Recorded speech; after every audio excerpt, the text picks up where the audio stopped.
అందరికీ మరణాత. క్రీస్తు ప్రభుని యొక్క శ్రేష్టమైన కృపను బట్టి ఈ శిలువ ధ్యాన దినములలో 11వ దిన కార్యక్రమాన్ని ప్రారంభించుకుందాం. ప్రారంభ ప్రార్థన. సర్వోన్నతుడా, మిక్కిలి కృపగలిగిన మా తండ్రి, మహాదయగలిగిన దేవానికి వందనములు నాయన.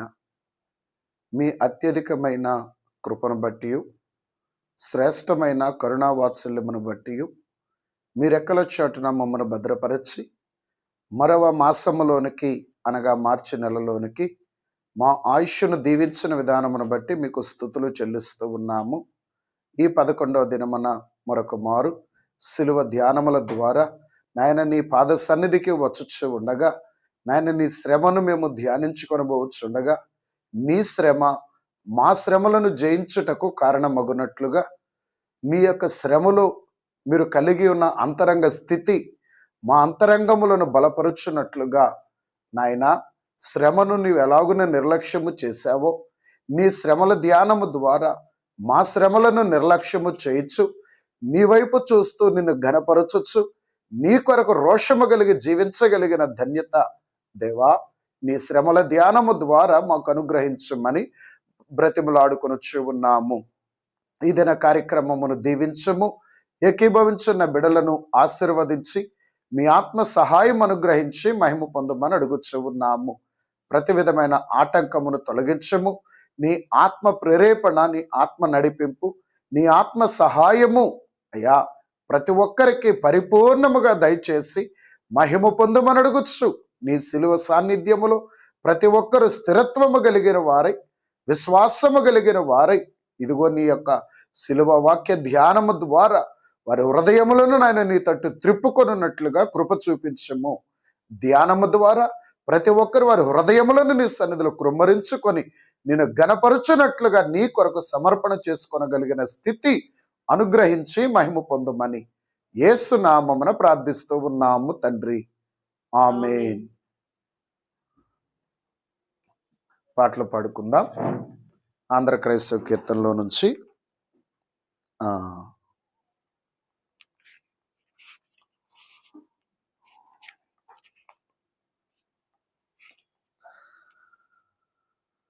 నూట 86వ పాట పాడుకుందాం. ఏ పాప మెరుగని యో పావన మూర్తి అనే పాటను పాడుకుందాము. ఆంధ్ర క్రైస్తవ కీర్తనల్లో 186వ పాట.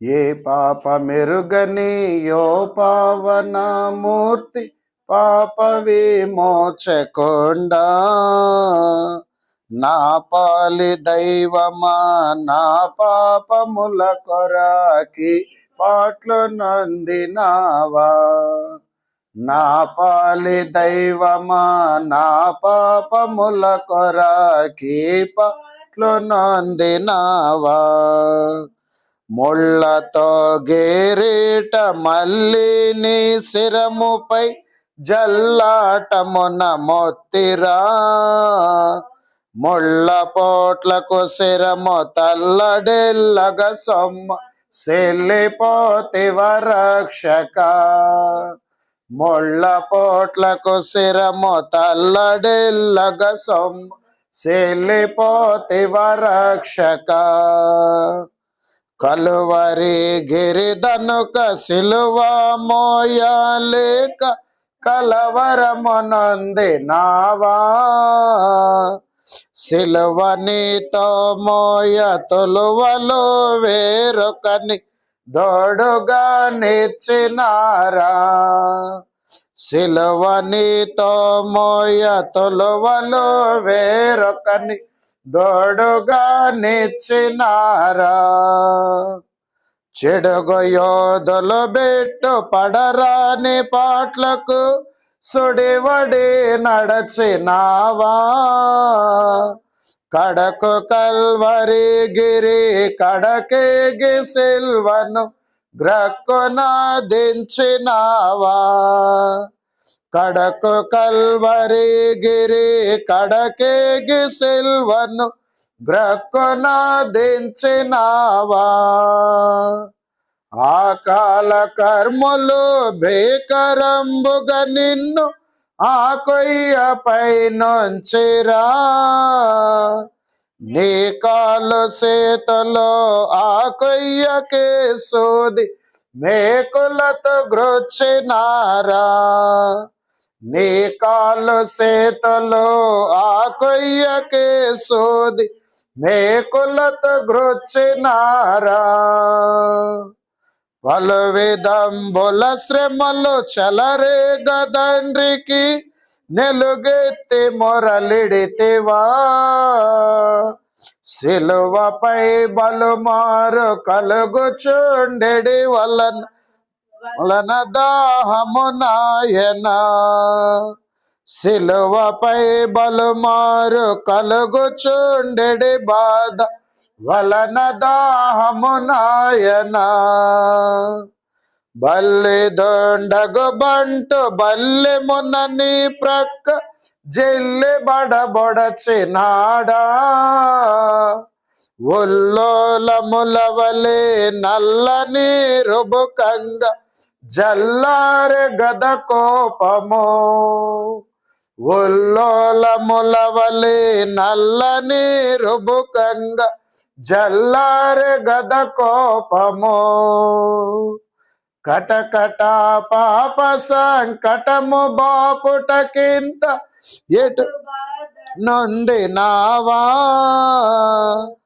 ఎటువంటిది ప్రేమ ఎటువంటిది శాంత మెటుల వర్ణింతు స్వామి, ఎటువంటిది ప్రేమ ఎటువంటిది శాంత మెటుల వర్ణింతు స్వామి.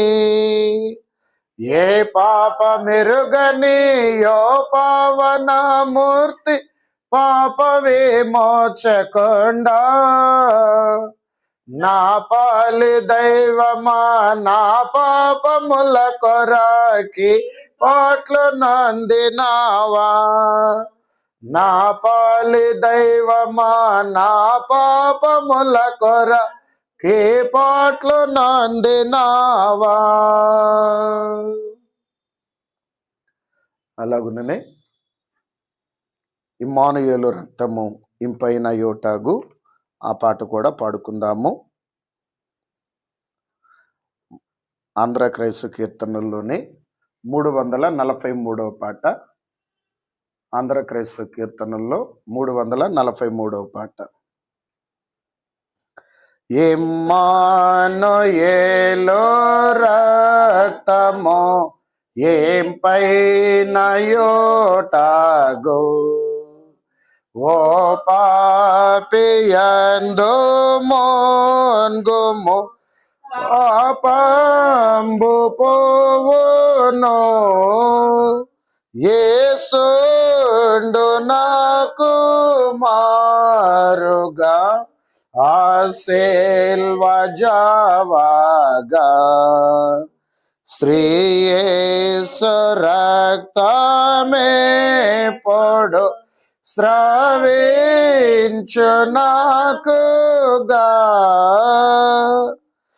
ఆయోట మొన్గి దొంగయో హాశోదొడాయేనో, నేనట్టి పాపిని పొడు నేనందమోన్గోదో,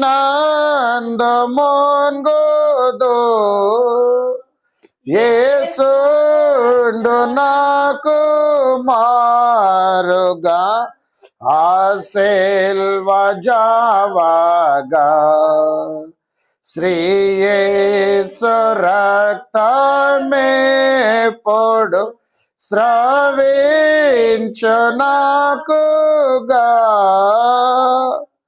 నీ యొక్క పాపమటిదే నిర్మూలమౌటకు, రక్షించు గొర్రె పిల్లని రక్తం చాలును, యేసుండు నాకు మారుగా ఆ సిల్వ జావగా, శ్రేయేసు రక్తమే పొడు స్రవించు నాకుగా నానాదు రక్తమందున నేనమ్మియుండిన నా దేవుని నిండు ప్రేమ నేనిందు చూచెదా యేసుండు నాకు మారుగా ఆ సిల్వ జావగా శ్రేయేసు రక్తమే పొడు స్రవించుగా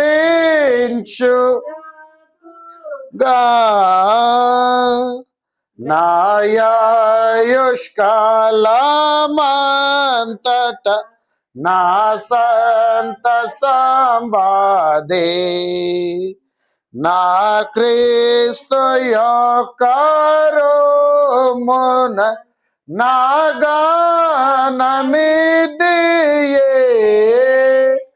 యేసుండు నాకు మారుగా ఆ సిల్వ జావగా శ్రేయేసు రక్తమే పొడు స్రవించు నాకుగా. అలాగుననే తెలుగు క్రైస్తవ కీర్తనలో నుంచి మరొక కీర్తన పాడుకుందాము. తెలుగు క్రైస్తవ కీర్తన పుస్తకంలో నుంచి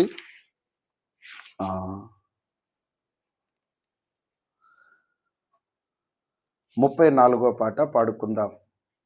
3 సిలువలు మోసినావా నాకై 3 సిలువలు మోసినావా అనే పాట 34వ పాటను పాడుకుందాం. 3 సిలువలు మోసితివా నాకై 3 సిలువలు మోసితివా 3 సిలువలు మోసి మోటి వలన గలుగు కీడు సహించితివా ఆ కీడును నీ కాళ్ళ క్రింద వేసి త్రొక్కి ఓడించి లేచితివా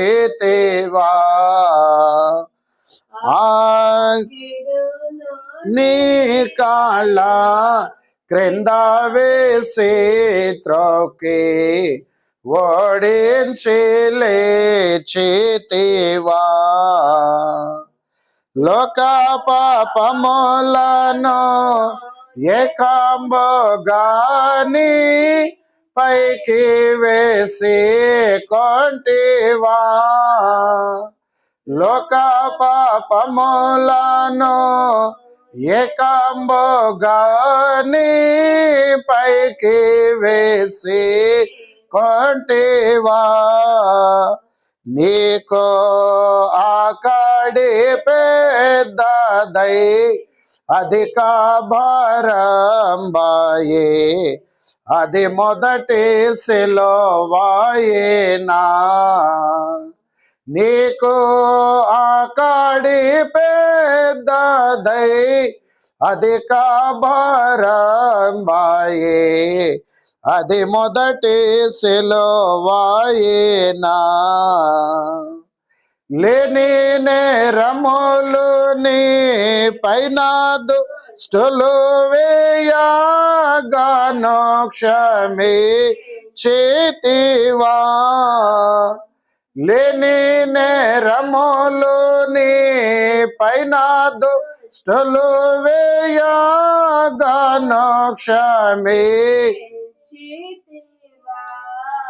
నీకు ఏ నేరములు కూడా ఎంతో భారంబాయే ఇది రెండవ సిలువయేనా. నీకు ఈ నేరములు కూడా ఎంతో భారంబాయే. ఇది రెండవ సిలువయేనా. కలుషాత్మలో కర్ర సిలువనిపై మోపా అలసిపోయేంటివా. కలుషాత్మలో కర్ర సిలువనిపై మోపా అలసిపోయే. అట్లో అలసిపోయినా మోయా నన్ను చెప్పకుంటివి. అది మూడవ సిలువయేనా. అట్లో అలసిపోయినా మోయా నన్ను చెప్పకుంటివి. అది మూడవ సిలువయేనా. నా నేరములు యేసు పైన వేసి కొన్నా. నీ నెనరునకు స్తోత్రము. నా నేరములు యేసు పైన వేసి కొన్నా. నీ నెనరునకు స్తోత్రము. నీకు నేను చూపు ప్రేమ, నీ ప్రాణార్పణ ప్రేమ, నిధి ఎదుటాయే మాత్రము. నీకు నేను చూపు ప్రేమ,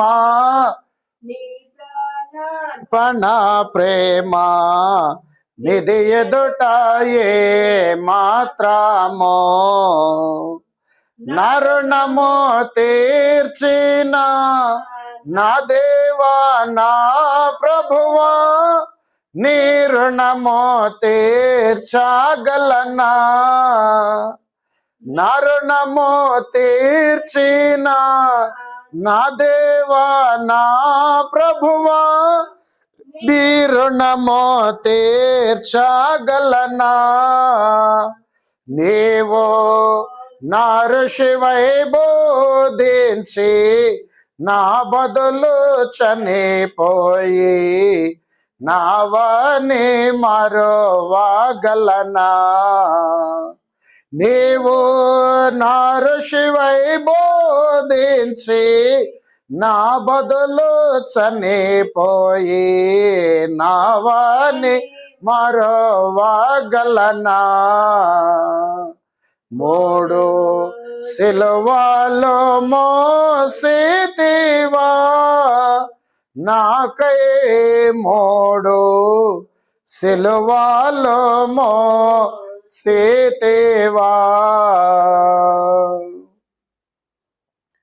త్రియేక దేవుని స్తుతి చెల్లించుకొని క్రమాలు జరిగించుకుందాము. అందరూ ఏకీభవించండి. సదాకాలము నేను మీతో కూడా ఉన్నాను అని సెలవిచ్చిన, నిరంతరము మనల్ని విడువక ఎడబాయక ప్రతి స్థలమందు ప్రతి సమయమందు ప్రతి పరిస్థితి యందు మనలను విడువక ఎడబాయక మనతో ఉండి మనలను ఆదరించుచు మనలను సంరక్షిస్తూ సాతాను నుంచి మానవుల కుయుక్తుల నుంచి ప్రతి విధమైనటువంటి శోధన నుంచి మనలను సంరక్షించి మన ఆయుష్ను దీవించి తన శిలువ సాన్నిధ్యమునకు మనలను ఆకర్షించుకొనిన ప్రభువును మనం స్తుతించుకుందాము. అందరూ నాతో ఏకీభవించండి. తండ్రికిని కుమారునికిని పరిశుద్ధాత్మకును ఆదియందును ఇప్పుడును ఎల్లప్పుడును యుగ యుగములందు ఉండునట్లుగా మహిమ ఘనత కీర్తి ప్రభావములు ఆయనకు అనగా మన ప్రభువును త్రియేక దేవుడును సిలువనాథుడయ్యున్న యేసుక్రీస్తు ప్రభువునకే చెల్లును గాక. ఆమేన్.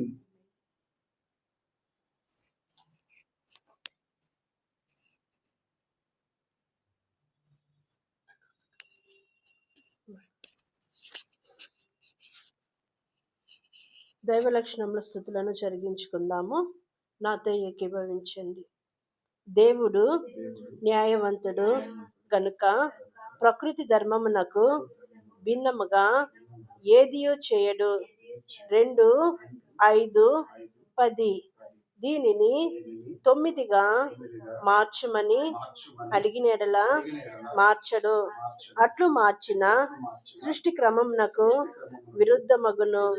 దేవుడు న్యాయస్థుడు గనుక బహుమానములను శిక్షలను నరులకు నిర్ణయించుటలో ధర్మానుసారముగానే నిర్ణయించును. ఓ దేవా, నీవు న్యాయస్వరూపువై ఉన్నావు కనుక నీకనేక స్తుతులు. నీవు న్యాయమై ఉన్నందున నేరస్తులను శిక్షించుచున్నావు. నీవు న్యాయస్థుడివై ఉన్నందున ఎంత పాపినైనను ప్రార్థించినాడు కనుక రక్షించుట న్యాయమే అని చెప్పి రక్షించుచున్నావు. నీకనేక స్తుతులు. నీవు న్యాయస్థుడవు కనుక ఎవరికి ఏ స్థితి అనుగ్రహింపవలెనో ఆ స్థితి అనుగ్రహించుచున్నావు. ఎవరికి ఏమి దయచేయవలెనో అవి దయచేయుచున్నావు కనుక నీకనేక స్థుతులు. నీవు అన్యాయము చేయజాలవు గనుక నీకనేక స్థుతులు. లోకములో చెడుగు జరుగుటయు కష్టములు కలుగుటయు చూచి నీ ఊరుకొనుచున్నావు. ఇది న్యాయమే. ఎందుకనినా నరులకు స్వతంత్రత ఇచ్చి ఉన్నావు. అడ్డము వెళ్ళవు. మరియు పాప శిక్షార్థమై న్యాయపు తీర్చు దినమొకటి ఏర్పరిచినావు. నరులు నీ తట్టు తిరగలందులకు కావలసినంత గడువు దయచేయుచున్నావు. ఈ కారణము చేత నీవు ఊరుకొనుచున్నావు. కాబట్టి నీకనేక స్తుతులు. నరులకు జ్ఞానాభివృద్ధియు మార్పును కలిగించు నిమిత్తమై కష్టకాలమున ఊరుకొనుచున్నావు కనుక నీకనేక స్తుతులు. ఆమేన్. నీదు పరాక్రమ కార్యములన్నీయు నిరతము నీవే. నీదు ప్రభావ మహాత్యములన్నీయు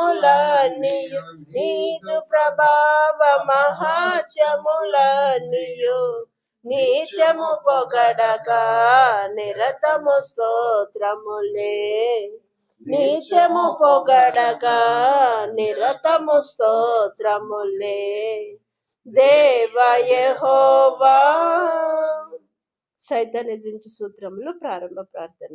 ఓ త్రియేక దేవుడైన తండ్రి, సాతానును ఎదిరించవలనని నీ వాక్య గ్రంథంలో వ్రాయించినావు. ఇదిగో ఇప్పుడే నీ సన్నిధానమందు వాటిని ఎదిరించుచున్నాము.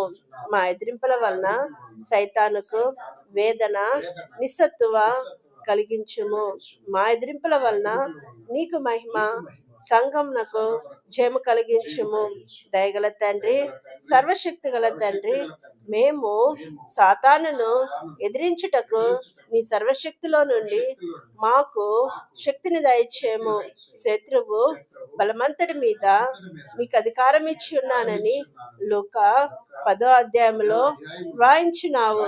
కాబట్టి మా తండ్రి, ఆ అధికారమును మేము వాడుకునే కృప దయచేయమని ప్రభు నామములో వేడుకొనుచున్నాము.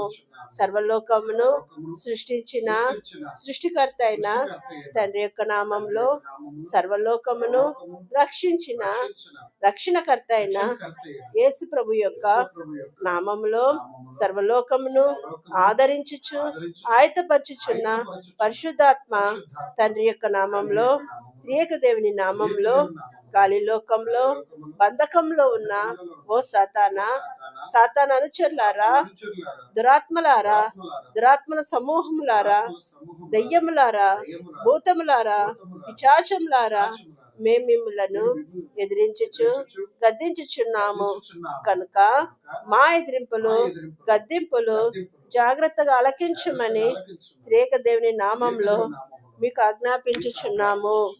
ఓ భూతమా, సైతానా, నా వెనుకకు పొమ్మని నిన్ను మా రక్షకుడు అన్నాడు.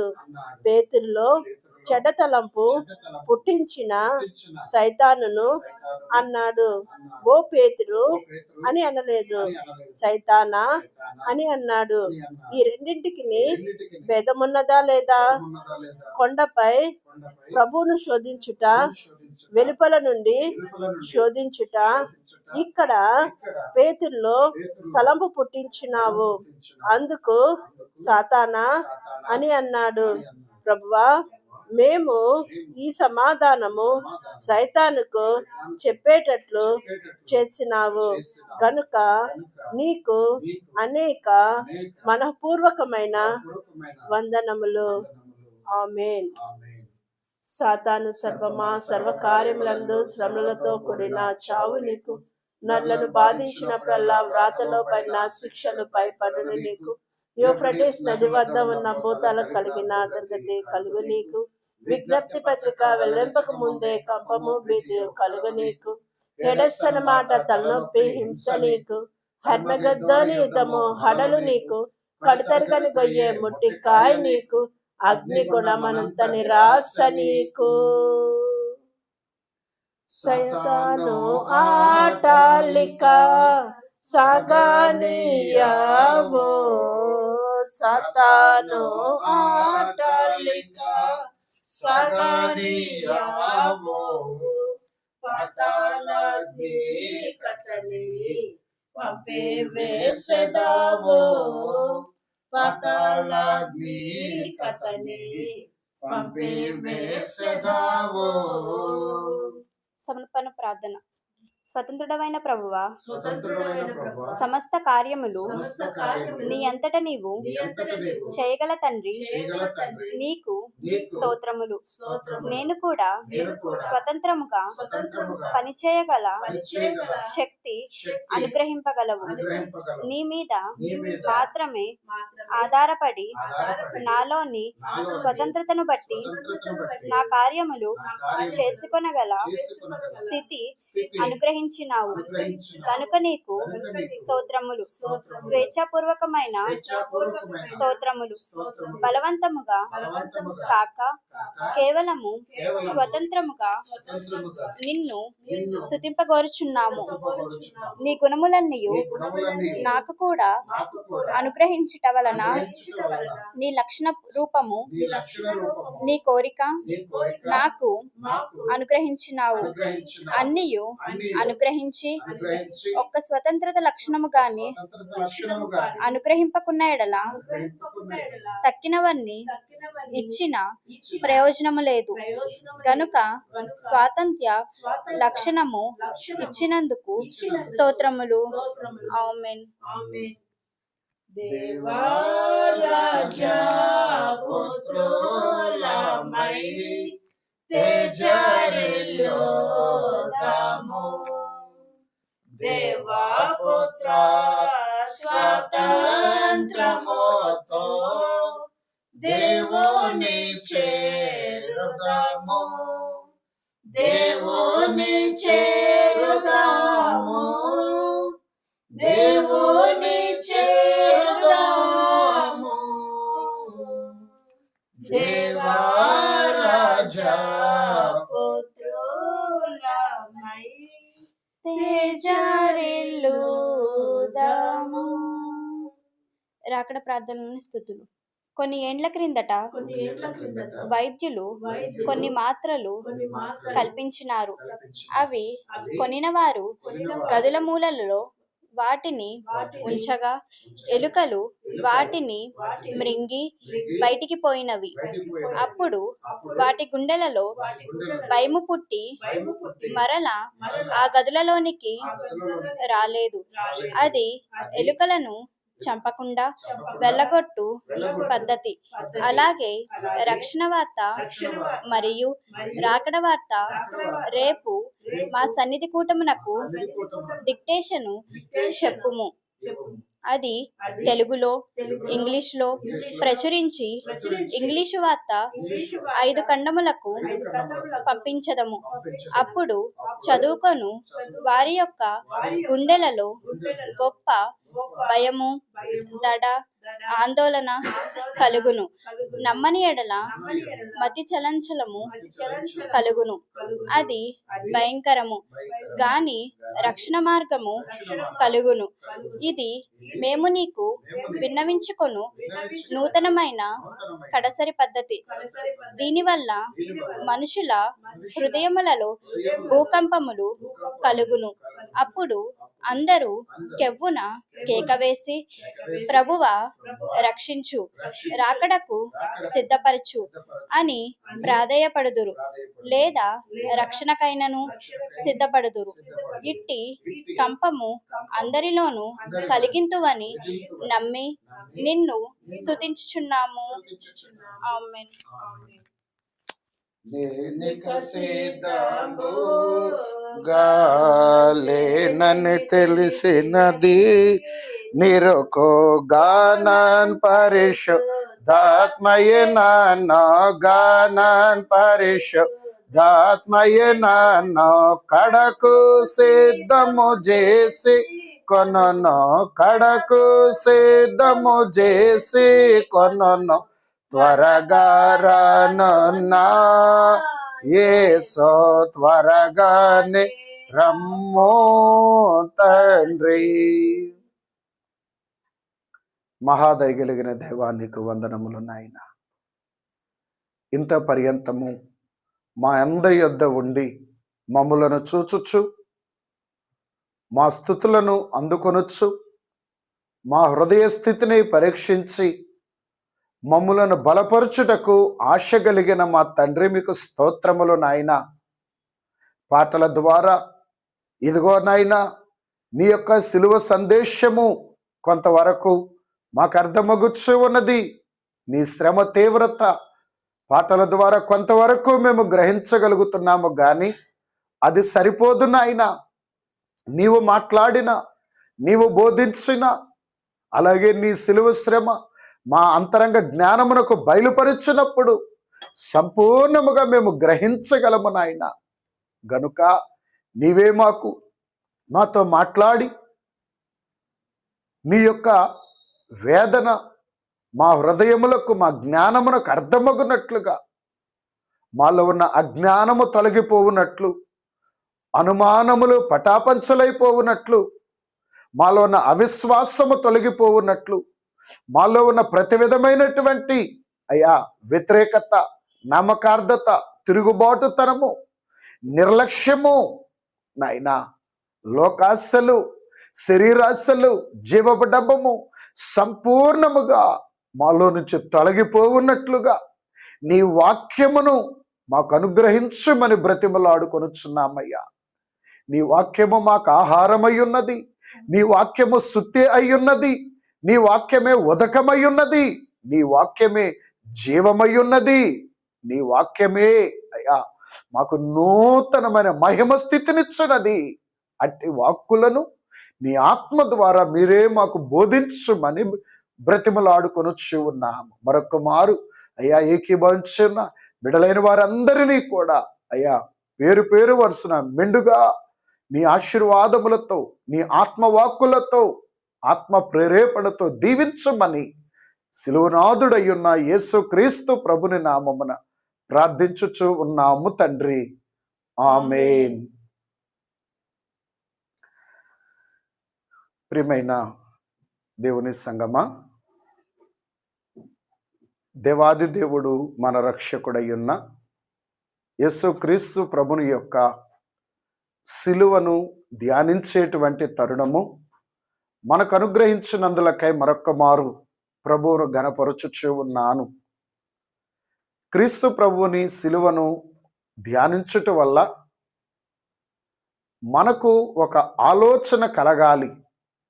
అయితే ఆ ఆలోచన మనలో రాకుండానట్లు దుష్టుడు ఎన్నో ప్రయత్నాలు చేస్తాడు.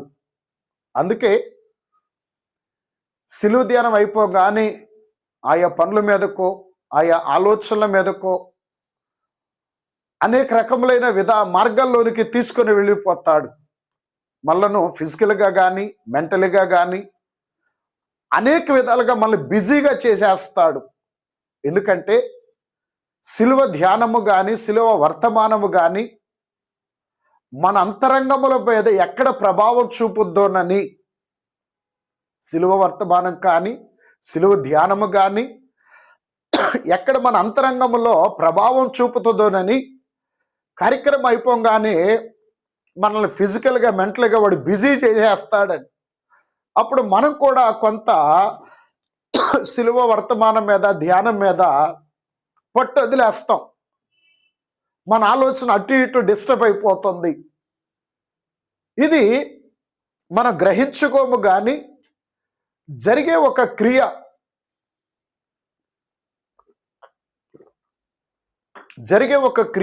ఒక సిలువ ధ్యానం యుద్ధే కాదండి. ఆదివారము ఆరాధనలో కానివ్వండి, ఆయా ప్రార్థనా కార్యక్రమాల్లో కానివ్వండి, అందుకే చూసినట్లయితే ప్రార్థన అయిపోగానే మనం బయటకు వచ్చేసి ఆయా రకములైనటువంటి అందరిని పలకరించుకొని కబుర్లాడుకుంటూ అనేక సంగతులు ముచ్చటించుకుంటూ ఉంటాం. దానివల్ల ఎంతో ప్రమాదం. ఏంటా ప్రమాదం అంటే వాక్యం మరుగురు పడిపోద్ది, వాక్యం అణిచివేయబడుతుంది. మనం బయటకు వచ్చి మాట్లాడుకునే ఈ మాటలు మన మైండ్లో ఉండిపోతాయి.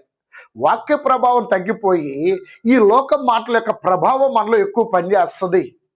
అందుకనే సిలువ వాక్యమైన ధ్యానమైన ఆదివారపు ఆరాధనైన ఆదివారపు వర్తమానమైన వినిన తరువాత కొద్ది నిమిషాలు మనం ఎవరితో కూడా మాట్లాడకుండా కార్యక్రమం అయిపోయిన తరువాత విన్న వాక్యాన్ని మరలా మన హృదయములో మనం నెమరు వేసుకోవాలి, మరలా మన జ్ఞాపకం చేసుకోవాలి. మొదటి నుంచి చివరి వరకు కూడా జ్ఞాపకం 1-2 సార్లు మనం జ్ఞాపకం చేసుకున్నప్పుడు అప్పుడు ఆ వాక్యం యొక్క సారం మనలోనికి దిగి ఆ విన్న వర్తమానం యొక్క సారము మన ఆత్మీయ స్థితి మీద ప్రభావం చూపి మన ఆత్మీయ స్థితిని, మన విశ్వాసాన్ని, మన భక్తిని, మన సమర్పణని, మన విధేయతని బలపరుస్తుంది. అందుకనే వాక్యం అయిపోయిన తర్వాత అయినా లేదా సిలువ ధ్యానం అయిపోయినాకైనా ఏ ప్రార్థనా కార్యక్రమం అయిపోయినాకైనా వెంటనే మనం ఇతరులైన వారితో లోకపు మాటలు జోలికి వెళ్లకుండా ఉంటేనే మంచిది. ఇప్పుడు దాకా మెదలకుండా కూర్చున్నాం కదా, ఇప్పుడు దాకా విన్నాం కదా, ఇంకా ఎంతసేపు మౌనంగా కూర్చోవాలి అని అనేకమైన మాటల్లోకి వెళ్ళిపోతే మనకు తెలియకుండా సాతాను కార్యం మనలో జరిగి వాక్యాన్ని మర్చిపోతాం. అందుకే చాలా మంది విశ్వాసులకి ఈ వారం విన్న వాక్యం వచ్చే వారానికి గుర్తుండదు, ఈ రోజున్న వాక్యం రేపుడు గుర్తుండదు. ఎందుకంటే విన్న వాక్యానికి మనం విలువివ్వకపోతే ఇలాగే జరుగుద్ది. ఇది సాతాను యొక్క కుట్ర. దీన్ని గ్రహిస్తే మనం మెండుగా దీవించబడతాం. ఏముందలే నిర్లక్ష్యం చేస్తామనుకోండి, మనం కూడా సాతానుతో ఏకమైపోయినట్లే ఉంటది. గనుక ఈ సిలువ వర్తమానములు అనేవి మన యొక్క శరీర ఆత్మీయ జీవితంలోనే గాక మన ప్రవర్తన మీద, మన అలవాట్ల మీద, మన నడిచే మార్గముల మీద చాలా ప్రభావం చూపిద్ది సిలువ వర్తమానములు, సిలువ ధ్యానము. కనుక బహుజాగ్రత్తగా మనం వెంబడించాలి. సరే, మరి గత 10వ దినమున అనగా శనివార దినమున యేసు క్రీస్తు ప్రభు వారి యొక్క బహిరంగ సిలువను గురించి మనము ధ్యానము చేసుకున్నాము. బహిరంగ సిలువను గురించి ధ్యానము చేసుకున్నాం. శనివారం దినమున ఈ యొక్క 11వ దినమున 2 సంగతులను మనము ధ్యానము చేసుకుందాము. ఒకటి, క్రీస్తు అంతరంగమునకు కలిగిన శోధన. క్రీస్తు అంతరంగమునకు కలిగిన శోధన. రెండవది, క్రీస్తు అంతరంగమునకు కలిగిన సిలువ. మొదటిది క్రీస్తు అంతరంగమునకు కలిగిన శోధన, రెండవది ఆయన అంతరంగమునకు కలిగిన సిలువ. ఈ రెండింటినీ కూడా ధ్యానము చేసుకుందాం. మరి 10వ దినమున బహిరంగ సిలువను గురించి మాత్రమే చెప్పాను. ఎందుకంటే శోధన అనేది అంతరంగానికే కలుగుతుంది.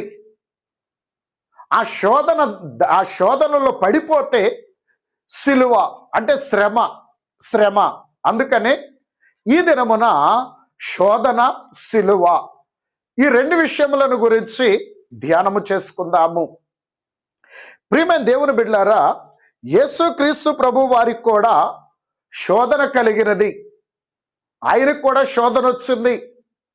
విశ్వాసులకే కాదు, భక్తిపరులకే కాదు, సేవకులకే కాదు, యేసుక్రీస్తు ప్రభు వారికి కూడా శోధన వచ్చింది. ఎందుకంటే ఆయన శరీరధారిగా ఉన్నాడు భూమి మీద. శరీరధారిగా ఉండి సిలువను శరీరధారిగా ఉన్నారు కనుక శోధన అనుభవించారు. ఆ తరువాత సిలువను అనుభవించారు. ఆ తరువాత మరణమును పొందారు. ప్రియమైన దేవుని బిడ్డలారా, క్రీస్తు ప్రభు ఎలాగునైతే ఆయన జీవితంలో పొందుకున్నారో అలాగే మన జీవితంలో కూడా శోధన ఉంటుంది. ఆ తరువాత శ్రమ ఉంటుంది. ఆ తరువాత దేవుని చిత్తమైతే మరణం ఉంటుంది, లేదా రాకడ భాగ్యం ఉంటుంది. ఒకవేళ మరణించినా, ప్రభువునందు నిద్రించినా, ఆయన రాకడ సమయంలో పునరుత్థానం ఉంటుంది. ఆ తర్వాత ఆరోహణం ఉంటుంది. ఎందుకంటే ఇవన్నీ యేసుక్రీస్తు ప్రభు వారి జీవితంలో ఉన్నాయి. ఆయన జీవితంలో ఏవైతే ఉన్నాయో అవి మన జీవితంలో కూడా ఉంటాయి. అందులో ఏ అనుమానము లేదు. నాకు ఆరోహణం కావాలి, పునరుత్థానం కావాలి, నాకు శోధనొద్దు, శ్రమొద్దు అంటే కుదరదు. పునరుత్థానము కావాలన్నా, ఆరోహణము కావాలన్నా, మహిమ జీవితం కావాలన్నా శోధన, శ్రమ జయించవలసినదే యేసుక్రీస్తు ప్రభు వలె. అయితే యేసుక్రీస్తు ప్రభు దేవుని కుమారుడు, మానవుడిగా ఉన్నప్పటికీ ఆయన దేవుని కుమారుడు, దేవుడై ఉన్నాడు. అయితే మరి మనం మనుషులం కదా అంటే ఆ దేవాది దేవుడే ఆత్మస్వరూపిగా మనకు సహాయము చేయువాడు. మన శోధనలో, మన శ్రమలో. అయితే శోధన వచ్చినప్పుడైనా మనం ఏం చేయాలి అంటే ఇక్కడే చాలా ప్రాముఖ్యమైనటువంటి పరిస్థితి. శోధన వచ్చినప్పుడు, శ్రమ వచ్చినప్పుడు ఏం చేయాలి అంటే చాలా మంది ప్రార్థన చేసుకుంటారు. మంచిదే, చేయాలి కూడా. ప్రార్థనతో పాటు ఆ శోధన వచ్చినప్పుడు, శ్రమ వచ్చినప్పుడు మన మనోదృష్టి, మన తలంపు ప్రభువు మీద మాత్రమే ఉండాలి. ప్రార్థన చేసుకుంటూ మన మనోదృష్టి, మన ఆలోచన ప్రభు మీదే ఉండాలి. ఎందుకు నేను ఈ మాట చెప్తున్నానంటే శోధన వచ్చినప్పుడు, శ్రమ వచ్చినప్పుడు చాలా మంది విశ్వాసులు ప్రార్థన చేసుకుంటున్నారు, కానీ వారి మనోదృష్టి, వారి ఆలోచన ప్రభు మీద ఉండకుండా నోరు ప్రార్థన చేస్తుంటే మనసేమో శ్రమలను గురించి ఆలోచన చేస్తూ ఉంటుంది. మన దృష్టి శ్రమల వైపు చూస్తూ ఉంటుంది. మన ఆలోచనేమో, మన హృదయమేమో శ్రమలను గురించి ఆలోచన చేస్తూ ఉంటుంది. నోరు ప్రార్థన చేస్తూ ఉంటుంది, దృష్టేమో శ్రమల వైపు చూస్తుంది, హృదయమేమో శ్రమల గురించి ఆలోచన చేస్తుంది. అందుచేత చాలా మంది ప్రార్థనకి నెరవేర్పు రావట్లా, శోధనలో పడిపోతున్నారు, శ్రమల పాలవుతున్నారు. ఇది చాలా ముఖ్యమైన సంగతి. మనం ప్రార్థించడమే కాదండి, మన దృష్టి ప్రభు మీదే ఉండాలి, మన ఆలోచన ప్రభు గురించే ఉండాలి. ఎప్పుడంటే శోధన వచ్చినప్పుడు, శ్రమ వచ్చినప్పుడు, అప్పుడు ఈ శోధన శ్రమ మన మీద పని చేయలేవు. ఒక్క టైంకి శోధన శ్రమ రెండు ఓడిపోతాయి. గనుక గమనిద్దాం. ఇక్కడ శోధన, నేను ముందుగా చెప్పిన మాట శోధన. ఈ శోధన అంటే ఎలాగుంటుంది అంటే, శోధన దాడితే శ్రమ, మన శోధనలో పడిపోతే శ్రమ, శోధనను జయిస్తే శ్రమ ఉండదు. శోధనను జయిస్తే దేవునికి మహిమ, మనకు ఆశీర్వాదం, దేవునికి మహిమ. అయితే ఇక్కడ మాట గమనించండి, యేసుక్రీస్తు శోధనను జయించినా కూడా శ్రమ వచ్చింది. యేసుక్రీస్తు శోధనను జయించినప్పటికి కూడా శ్రమ వచ్చింది. అదేవిధంగా రాకడ విశ్వాసికి శోధన వస్తుంది. శోధనలో పడితే శ్రమల పాలవుతాం. రాకడ విశ్వాసికి శోధన జయించినా కూడా శ్రమ వస్తుంది. యేసుక్రీస్తు ప్రభువుకు లాగా శోధన జయించినా శ్రమ వస్తుంది. నేను ముందేం చెప్పాను, శోధన జయిస్తే శ్రమ కూడా జయిస్తాం. శోధన జయించిన దాన్ని బట్టి దేవునికి మహిమ, మనకు ఆశీర్వాదం. ఇది ఒక భాగం. అయితే రాకడ విశ్వాసికి శోధనను జయించిన శ్రమ ఉంటుంది. ఎందుకు? యేసుక్రీస్తు ప్రభు వారి వలె. ఎందుకంటే జాగ్రత్తగా గమనించండి, అందుకే రెండు మార్లు తెలియచేస్తున్నాను. యేసుక్రీస్తు శోధన జయించిన శ్రమ వచ్చింది. సరే, దాని యొక్క వివరం చూద్దాం. ముందుగా శోధన అంటే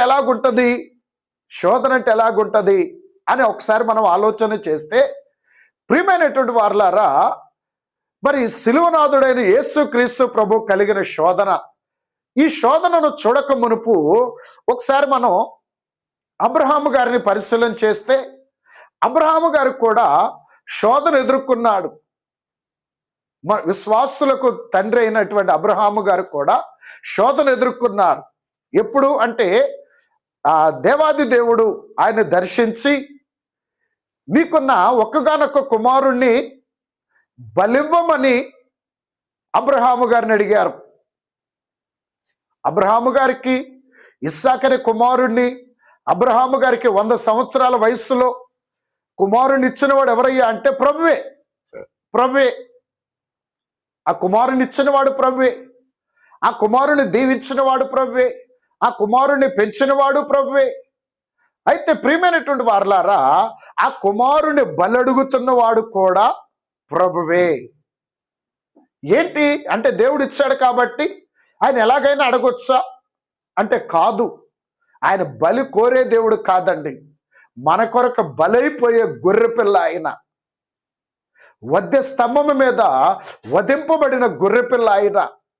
వధింపబడటానికే నరలోకానికి వచ్చిన గొర్రెపిల్ల ఆయన.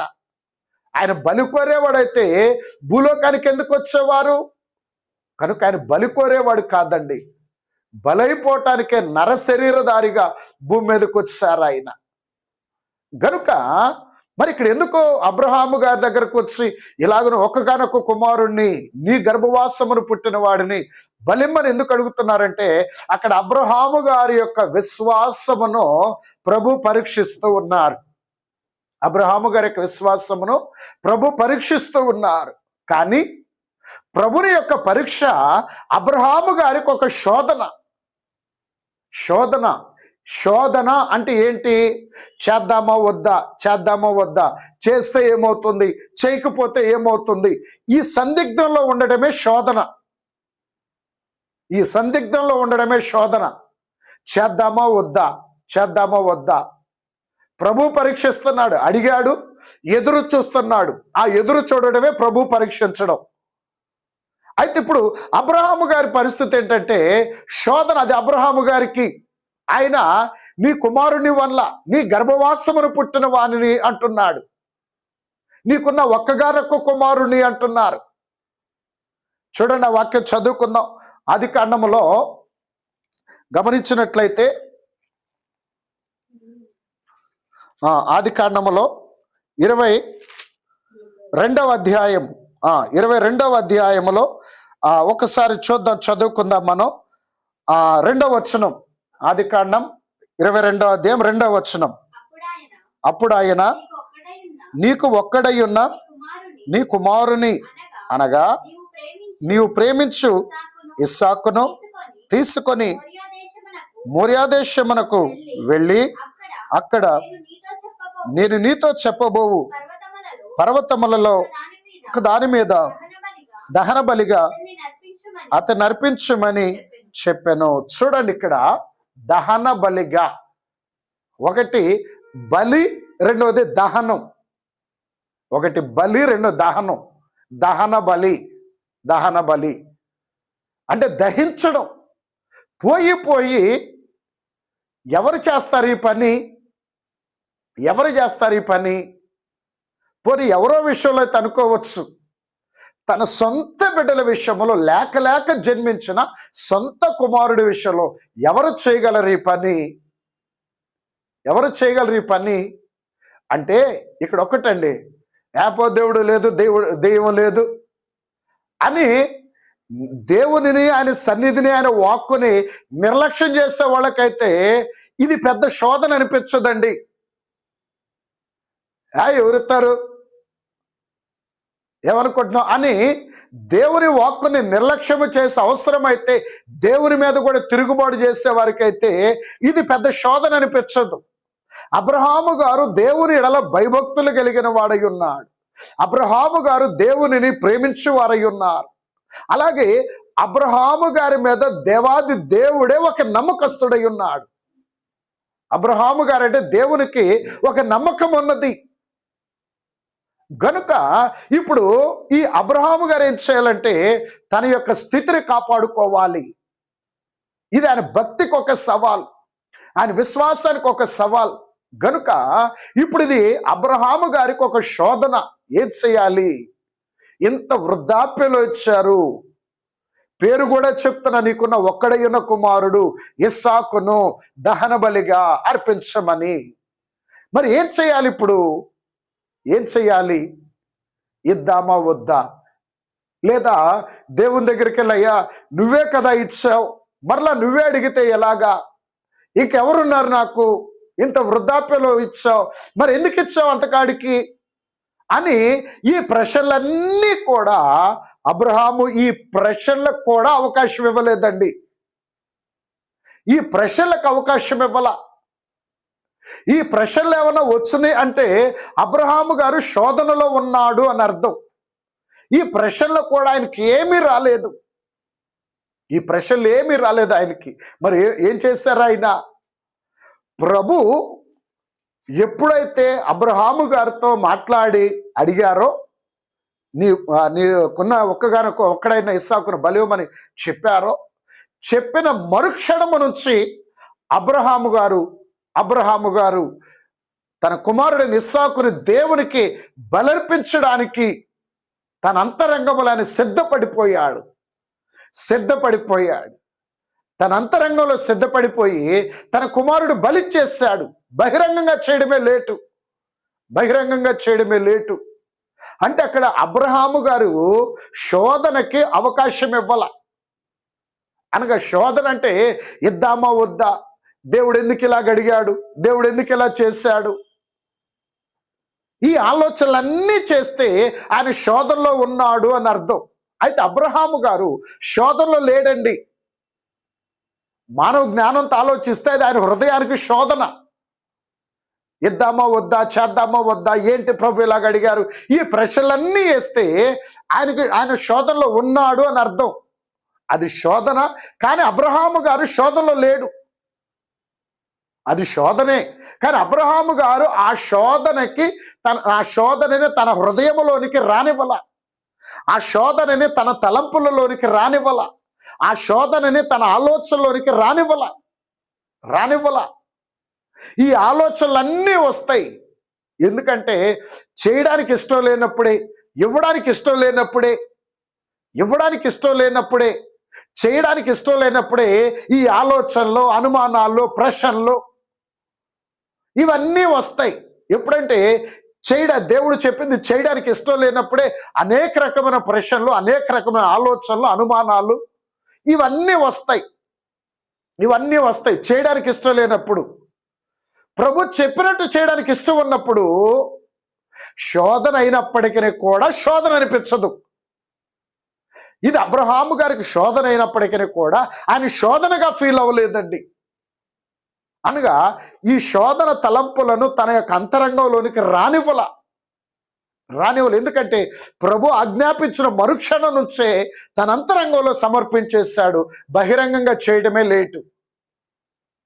ప్రియమైన దేవుని, అందుకే గమనించండి, దేవుని వాక్యం మనం విన్నట్టు మనల్ని మార్చుకోవడానికి, దేవుని వాక్యం విన్నట్టు నడవడానికి మనం సంపూర్ణంగా సిద్ధపడితే అది నీకు శోధనగానే ఉండదు. మనం ఆ లోబడకుండా ఆలోచిస్తూ ఉన్నప్పుడే శోధన నీలోనికి ప్రవేశించినది అని అర్థం. శోధన నీలోనికి శోధన మనలో ఎప్పుడైతే ప్రవేశించిందో అది మన మీద అధికారం చేస్తుందండి. అందుకే శోధనని మన అంతరంగములోనికి మనం రానివ్వకూడదు. ప్రభు ఆజ్ఞాపించినప్పుడు మారు మాట్లాడకుండా లోబడిపోగలిగితే, ప్రభు ఆజ్ఞాపించినప్పుడు, ప్రభు హెచ్చరిక చేసినప్పుడు మారు మాట్లాడకుండా లోబడిపోతే గొప్ప మహిమను చూస్తాం అబ్రహాము గారి వలె. అందుకే చెప్తున్నాను, అది అబ్రహాము గారికి శోధన అయినప్పటికీ కూడా ఆ శోధనకి ఆయన అవకాశం ఇవ్వాల. ఇది బోధ యొక్క ఉద్దేశం. శోధన అయినప్పటికీ ఆ శోధనకి ఆయన అవకాశం ఇవ్వాల. అనగా దాని గురించి ఆలోచించడానికో, అనుమానించడానికో, ప్రశ్నించడానికో, ఇతరుల దగ్గరికి వెళ్ళి దాన్ని క్లారిఫై చేసుకోవడానికో ఈ ఆలోచనలన్నీ చేయలేదండి. అంటే శోధనకు ఆయన అవకాశం ఇవ్వాలా. ఇదే విశ్వాసక జీవితంలో చాలా ముఖ్యమండి. చాలా ముఖ్యం. ఇద్దామా వద్దా, చేద్దామా వద్దా, ప్రభు చెప్పిన చోటకి వెళ్దామా వద్దా, ఈ ఆలోచనలు ఎవరైతే ఉన్నారో వారు శోధనలో ఉన్నారు అని అర్థం. కనుక అబ్రహాము గారు అయితే ఆ శోధన అయినప్పటికీ శోధనకి ఆయన అవకాశం ఇవ్వాలా. ఇది చాలా జాగ్రత్తగా గమనించండి. ఎందుకంటే ఈ పరిస్థితులు మనకి ఎదురవుతాయి. అదేవిధంగా ప్రియమైనటువంటి దేవుని బిడ్డలారా, శోధనకు ఆయన అవకాశం ఇవ్వలేదు గనక దేవుని యొక్క పరీక్షలో అబ్రహాము గారు పాస్ అయ్యారు. దేనికి? శోధనకు ఆయన అవకాశం ఇవ్వలేదు గనుక. అందుకే మనకి కూడా శోధనలు వస్తాయి. అయితే శోధనలో మనం శోధనకి అవకాశం ఇవ్వకూడదు. శోధనకి అవకాశం ఇస్తే శ్రమ మన మీదకి వస్తుంది. ఎందుకంటే ఆలోచిస్తాం, ప్రశ్నిస్తాం, అనేక రీతిలో ఆలోచన చేసి చివరికి ఏమవుతామంటే 10 సార్లు ఆలోచించి మనం తీసుకునే నిర్ణయం ఏంటంటే, చాలా వరకు కొంతమంది అయితే దేవునికి అనుకూలమైన నిర్ణయం తీసుకునేది కొద్దిమంది. దేవునికి అనుకూలమైన నిర్ణయం తీసుకునే కొద్దిమంది, ఎక్కువ మంది వాక్యానికి దేవునికి విరుద్ధమైన నిర్ణయం తీసుకుంటారు. వాక్యానికి దేవునికి విరుద్ధమైన నిర్ణయం అనగా శరీరానుసారమైన నిర్ణయం, లోకానుసారమైన నిర్ణయం.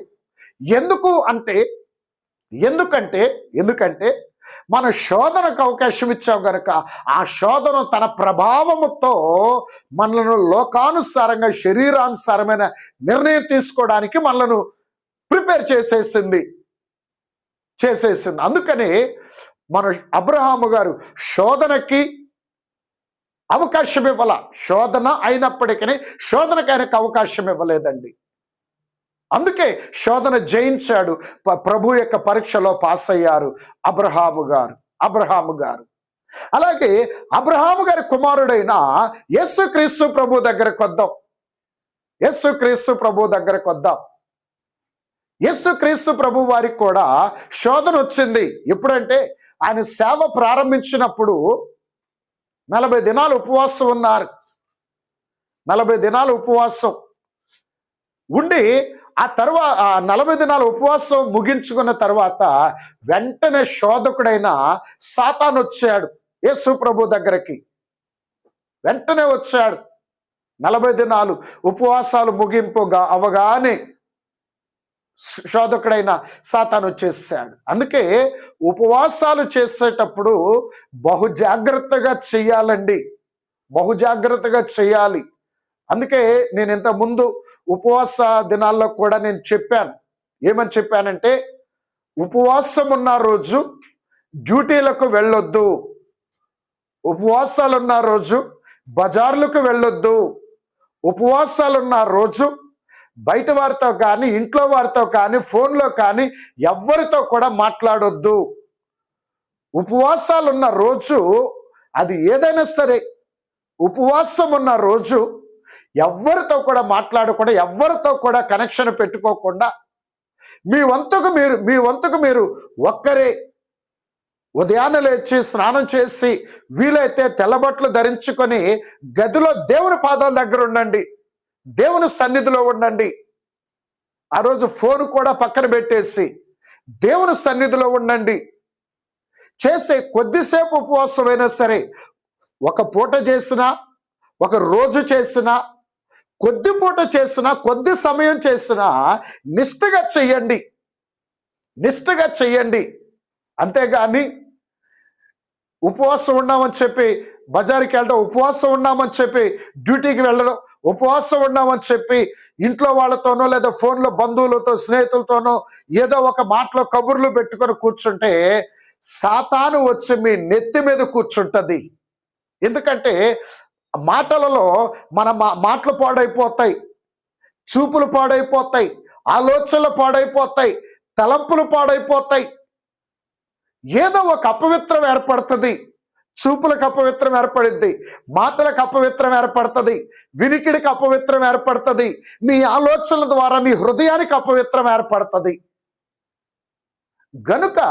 గనుక ఉపవాసము చేసే ఒకరోజు చేయడం లేదా వారానికి ఒక రోజా, నెలకు ఒక రోజు చేస్తారా, జాగ్రత్తగా చేయండి.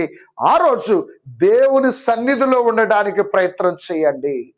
దేవుని పాదాల దగ్గర గడపకుండా ఎవ్వరు కూడా ఉపవాసాలు చేయొద్దు. అది లేనిపోయిన ఉన్న సమస్యలు పోక క్రొత్త సమస్యలు వచ్చి కూర్చుంటాయి. కాబట్టి ఈ విషయాన్ని అర్థం చేసుకోవడానికి ప్రయత్నం చేయండి, అర్థం చేసుకోవడానికి ప్రయత్నం చేయండి. సరే, ఎందుకంటే గమనించండి, ఇప్పుడు నేనేమో ఈ విషయాలు చెప్పే ముందు ఏం చెప్పాను? యేసుక్రీస్తు 40 దినాలు ఉపవాసం చేయగానే ఎవడొచ్చాడయ్యా అంటే సాతానుడు వచ్చాడు, శోధకుడు వచ్చాడు. చూడండి, దేవుని కుమారుడైన యేసుక్రీస్తు ప్రభు వారికి ఆయన దగ్గరకే శోధకుడు వచ్చాడంటే మన దగ్గరకు రాకుండా ఉంటాడా? మన దగ్గర రాకుండా ఉంటాడా? అలాగని నేను భయపెడతలేదు సుమా, భయపెట్టడంలా మిమ్మల్ని సాతానికి భయపడాలా, శోధనకు భయపడాలా అని భయపెట్టట్లేదు సుమా. చేసేదాన్ని జాగ్రత్తగా చెయ్యండి, నిష్ఠగా చెయ్యండి, నిష్ఠగా చెయ్యండి. చేసేది మనం జాగ్రత్తగా చేస్తే నీ ఉపవాసం యొక్క ప్రతిఫలాన్ని మనం అనుభవిస్తాం, ఉపవాస ప్రార్థన యొక్క దీవెన మనం అనుభవిస్తాం, ఉపవాస ప్రార్థన యొక్క బలాన్ని అనుభవిస్తాం. కనుక చేసేది మనం జాగ్రత్తగా చేయాలి. సరే, యేసు ప్రభు దగ్గర సైతం ఆ శోధకుడు వచ్చి 3 విధాలుగా శోధిస్తూ ఉన్నాడు. మత్తయి సువార్త 4వ అధ్యాయంలో మనం గమనించినప్పుడు ఏం చేస్తున్నాడు? ఒకసారి 3వ వచనం, మత్తయి సువార్త 4వ అధ్యాయం 3వ వచనం.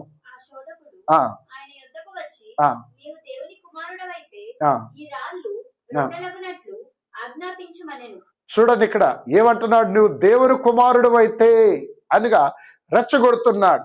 నువ్వు దేవుని కుమారుడు అయితే రాళ్ళు రొట్టెలగునట్లుగా చేయాలట. రెండవది 5వ వచనం. అంతట అపవాది పరిశుద్ధ పట్టణమునకు ఆ, ఆయనను తీసుకొని పోయి ఆ, దేవాలయ శిఖరమున ఆ, ఆయనను నిలవబెట్టి ఆ, నీవు దేవుని కుమారుడవైతే ఆ, క్రిందికి దుముకుము, ఆ, ఆయన నిన్ను కూర్చి ఆ, తన దూతలకు ఆజ్ఞాపించును, ఆ. నీ పాదం ఎప్పుడైనను రాతికి తగలకుండా వారు నిన్ను చేతులతో ఆ, ఎత్తుకో. చూడండి ఇక్కడ రెండోది ఏమన్నా అంటే మరలా నీవు దేవుని కుమారుడు అయితే ఆ యొక్క దేవాలయం మీద తీసుకెళ్లి దుముకం అంటున్నాడు. నీ తండ్రి తన దూతలకు ఆజ్ఞాపించి నీవు కాపాడుతాడు కదా అని చెప్పేసి ఇక్కడ కూడా అలాగున శోధిస్తున్నాడు. మూడోది 8వ వచనం.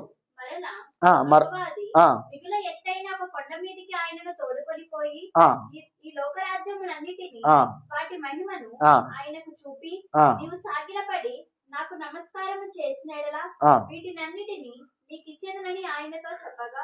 చూడండి ఇక్కడ లోక ఆకర్షణ చూపిస్తూ ఉన్నాడు. మూడవది మొదట 2 శోధనలలోనేమో నీవు దేవుని కుమారుడు అయితే అని రెచ్చగొడుతున్నాడు.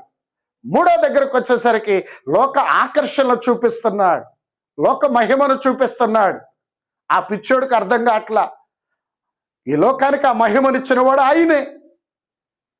దాని ఎదురున్నటువంటి ఆ దేవాది దేవుడే లోకానికి ఆ మహిమనిచ్చాడు. ఆయన మహిమనే లోకానికి ఇచ్చాడు. ఆ పిచ్చోడికి అర్థం కావట్లా. అంటే యేసుక్రీస్తు శరీరధారిగా వచ్చాడు కదా, ఆయన మనిషిగా ఉన్నాడు కదా, ఎక్కడైనా దొరుకుతాడేమోనని దుష్టుడు చిన్న చిన్న పిచ్చి ప్రయత్నం చేశాడు. దుష్టుడు మనిషిగా ఉన్నాడు కదా, ఎంతో మంది మానవులు నా ఉచ్చులో పడిపోయారు కదా, ఈయన కూడా పడిపోతాడేమోనని చెప్పి చిన్న పిచ్చి ప్రయత్నం చేశాడు దుష్టుడు. అయితే ఒక విధంగా చెప్పాలంటే ప్రియమైన దేవుని బిడ్డలారా గమనించండి. శోధకుడు వచ్చి యేసుక్రీస్తు ప్రభువుని నీవు దేవుని కుమారుడు అయితే అంటే ఈ 2 చోట్లేమో రెచ్చగొడుతున్నాడు. మూడోది లోక మహిమను చూపించేమో నువ్వు నాకు సాగిల పడితే ఇదంతా నీకు ఇస్తానేమోనని చెప్పి ఆకర్షణను ఆశగా చూపిస్తున్నాడు. ఎక్కడైనా నేను ఆశపడతాడేమో, దీని అంతటికి ఆకర్షింపబడి, ఈ మహిమ అంతటికి ఆకర్షింపబడి ఇదంతా కూడా నాకు కావాలని ఆశపడతాడేమోనని చెప్పి వాడి కుటిల ప్రయత్నాలు చేస్తూ ఉన్నాడు దుష్టుడు. ఒక విధంగా ఇదేమిటయ్యా అంటే యేసుక్రీస్తు ప్రభు వారికి శోధన. వాడు దగ్గరికి రావడం ఒక శోధన. వాడు తీసుకొని వెళ్ళిన చోటకి ప్రభు వెళ్ళడం ప్రభుకు ఒక శోధన. వాడి మాట వినడం ప్రభుకు ఒక శోధన. అంటే చూడండి, దుష్టుడు దగ్గర రావటం ఒక శోధన, వాడు తీసుకొని వెళ్ళిన చోటకి వెళ్ళడం దేవునికి ఒక శోధన, వాడి మాటలు వినవటం ఒక శోధన. అయితే ప్రియమైన దేవుని బిడ్డలారా, మరి ఈ శోధనలో యేసుక్రీస్తు ఓడాడా గెలిచాడా? ఈ శోధనలో యేసుక్రీస్తు ఓడాడా గెలిచాడా? అయితే ఇక్కడ గమనించండి, ఇందులో ఆయన శోధన ఎదురైనప్పటికీ కూడా మనకి ఒక మాదిరి చూపించాడు. నేను ఇక్కడ శోధనలో పడిపోయాడని నేను చెప్పట్లేదండి, పడిపోయాడనే మాట నేను చెప్పట్లా. శోధన ఆయన దగ్గరకు వచ్చినా, ఆయనకి అది శోధనగా ఉన్నా మనకొక మాదిరి చూపించాడు. 2 పనులు. ఒకటి, ఆ శోధనను ఆయన జయించాడు. రెండవది, మనకొక మాదిరి చూపించారు.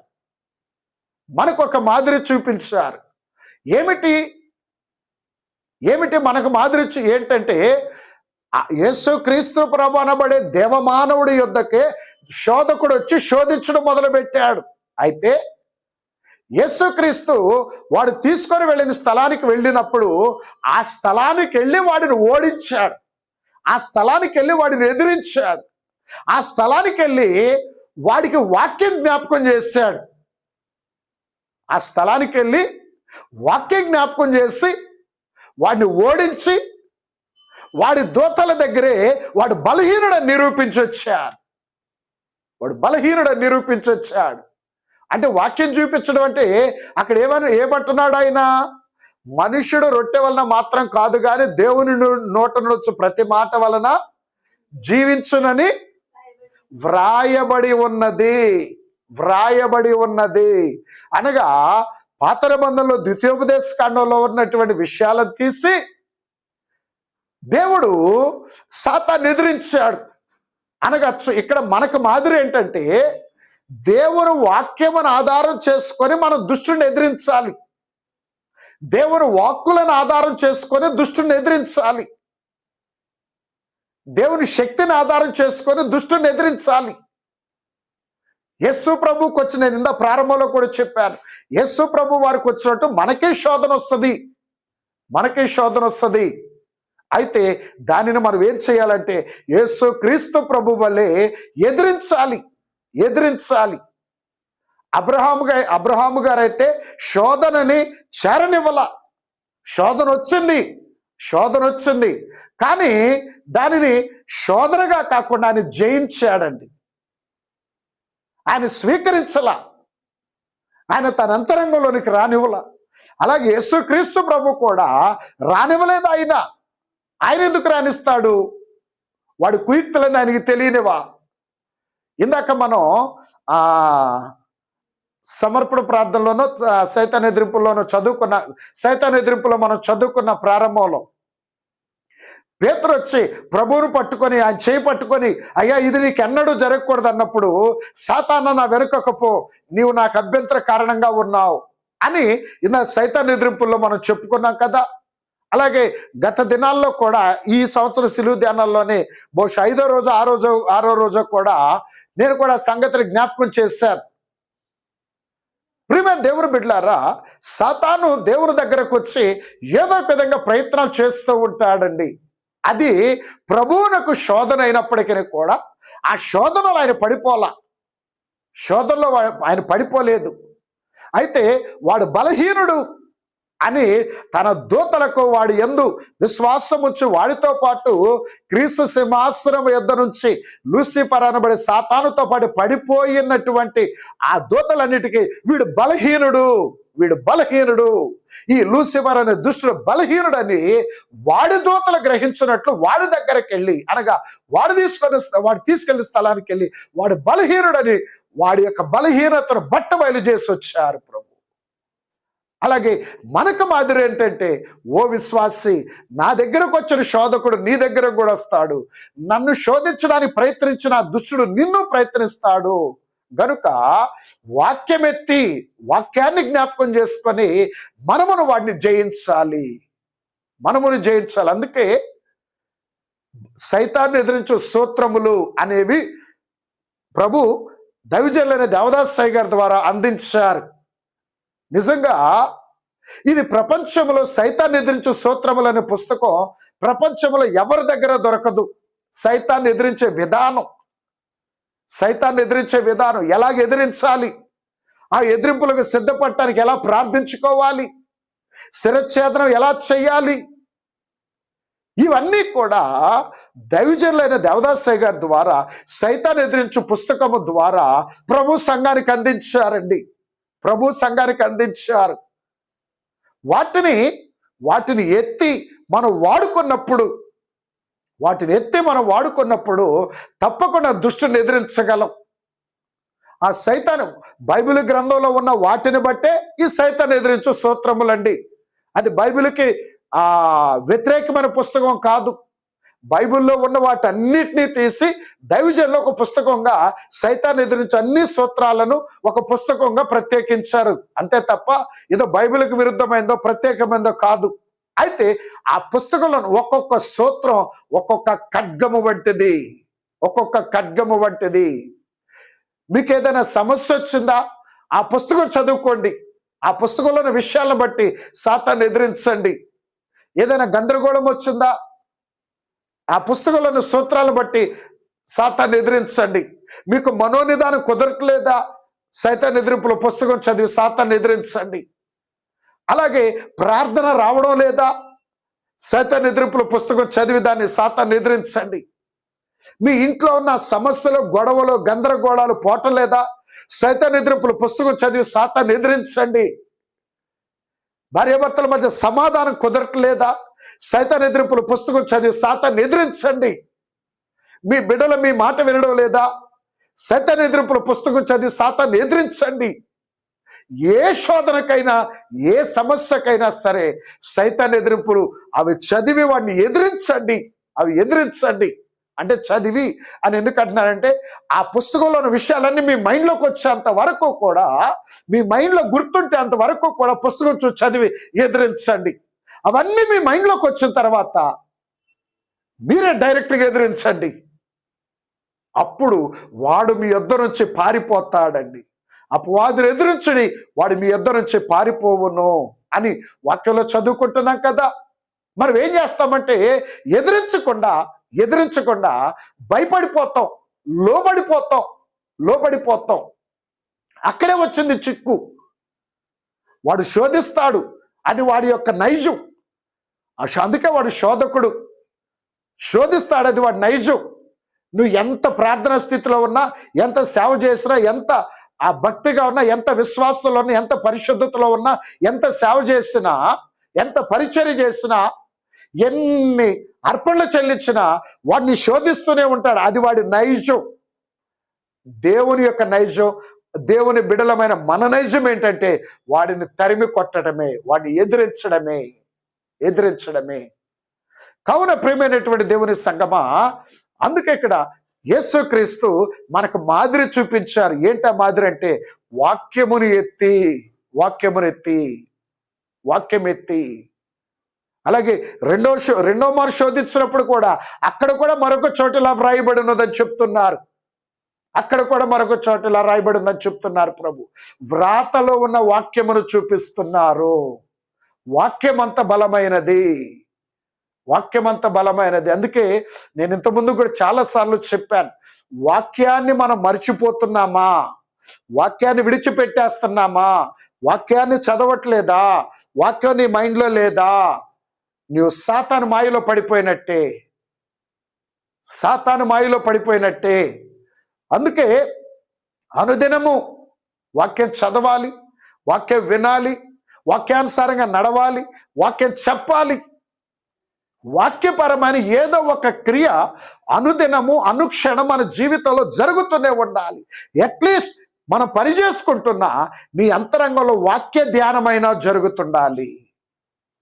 మనం పని చేస్తున్నా, ఉద్యోగం చేస్తున్నా, ప్రయాణం చేస్తున్నా, లేదా వెహికల్ డ్రైవ్ చేస్తున్నా, ఏం చేస్తున్నా నీ అంతరంగంలో వాక్య ధ్యానము ఒక మిషన్ లాగా పనిచేస్తుండాలి. అప్పుడు వాక్య ధ్యానం వల్ల నీ హృదయం శుద్ధ అవుద్ది, నీ తలంపులు శుద్ధ అవుతాయి, నీ ఆలోచనలు శుద్ధ అవుతాయి, నీ జీవితం శుద్ధ అవుద్ది, నీ నడవడిక శుద్ధ అవుద్ది.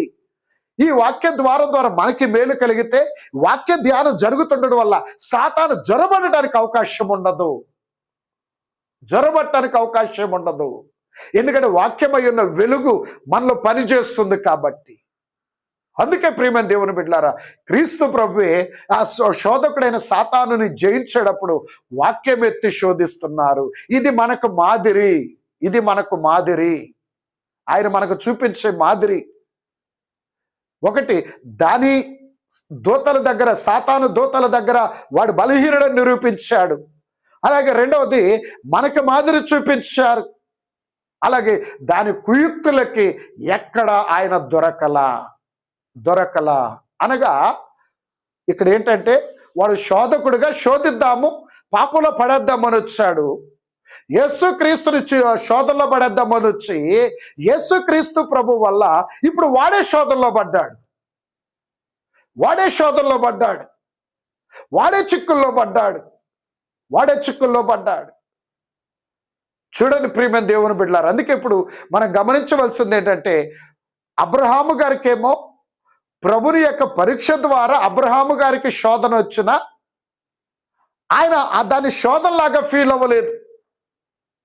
శోధన అయినప్పటికీ ఆ శోధనకైనా అవకాశం ఇవ్వాల.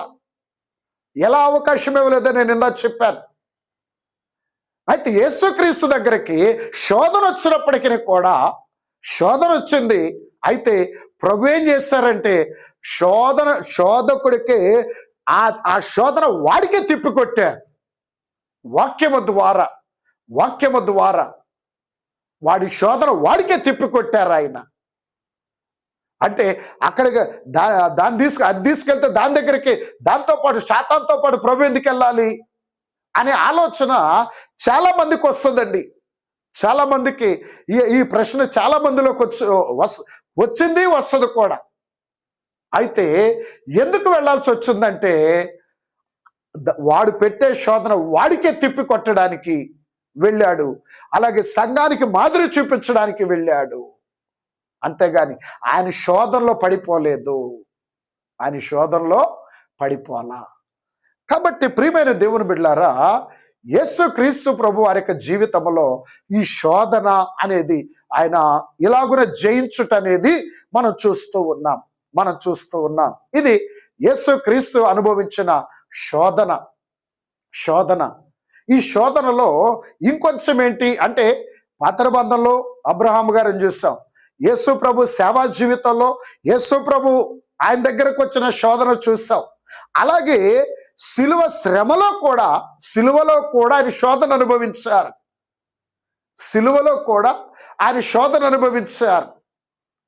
అనగా ఏమిటి ఆయన అనుభవించిన శోధన? ఏమిటి ఆయన అనుభవించిన తీవ్రమైన శోధన అంటే అంతరంగ శోధన అని మొదట్లో చెప్పాను. ఆయన అంతరంగానికి కలిగిన శోధన. ఆయన అంతరంగానికి కలిగిన శోధన మనకు ఎక్కడ కనపడుతుంది?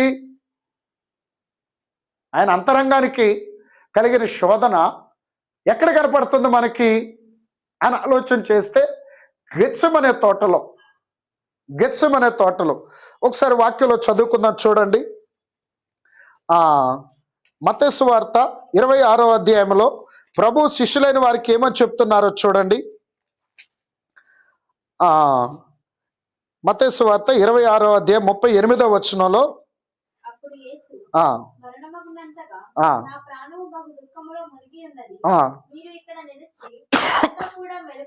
చాలు. యేసు మరణమగునంతగా నా ప్రాణము బహు దుఃఖములో మునిగి ఉన్నది. మరణమగునంతగా ఆయన ప్రాణం, ఆయన హృదయం ఎలాగున్నదట? బహు దుఃఖములో ఉన్నది. ఆ దుఃఖం యొక్క తీవ్రత ఎలాగున్నది? ఆ దుఃఖం యొక్క తీవ్రత, ఆ దుఃఖం యొక్క ప్రభావం ఎలాగున్నది అని ఆలోచన చేస్తే ఒకసారి మనం లూకాసు వార్తలో చదువుదాం.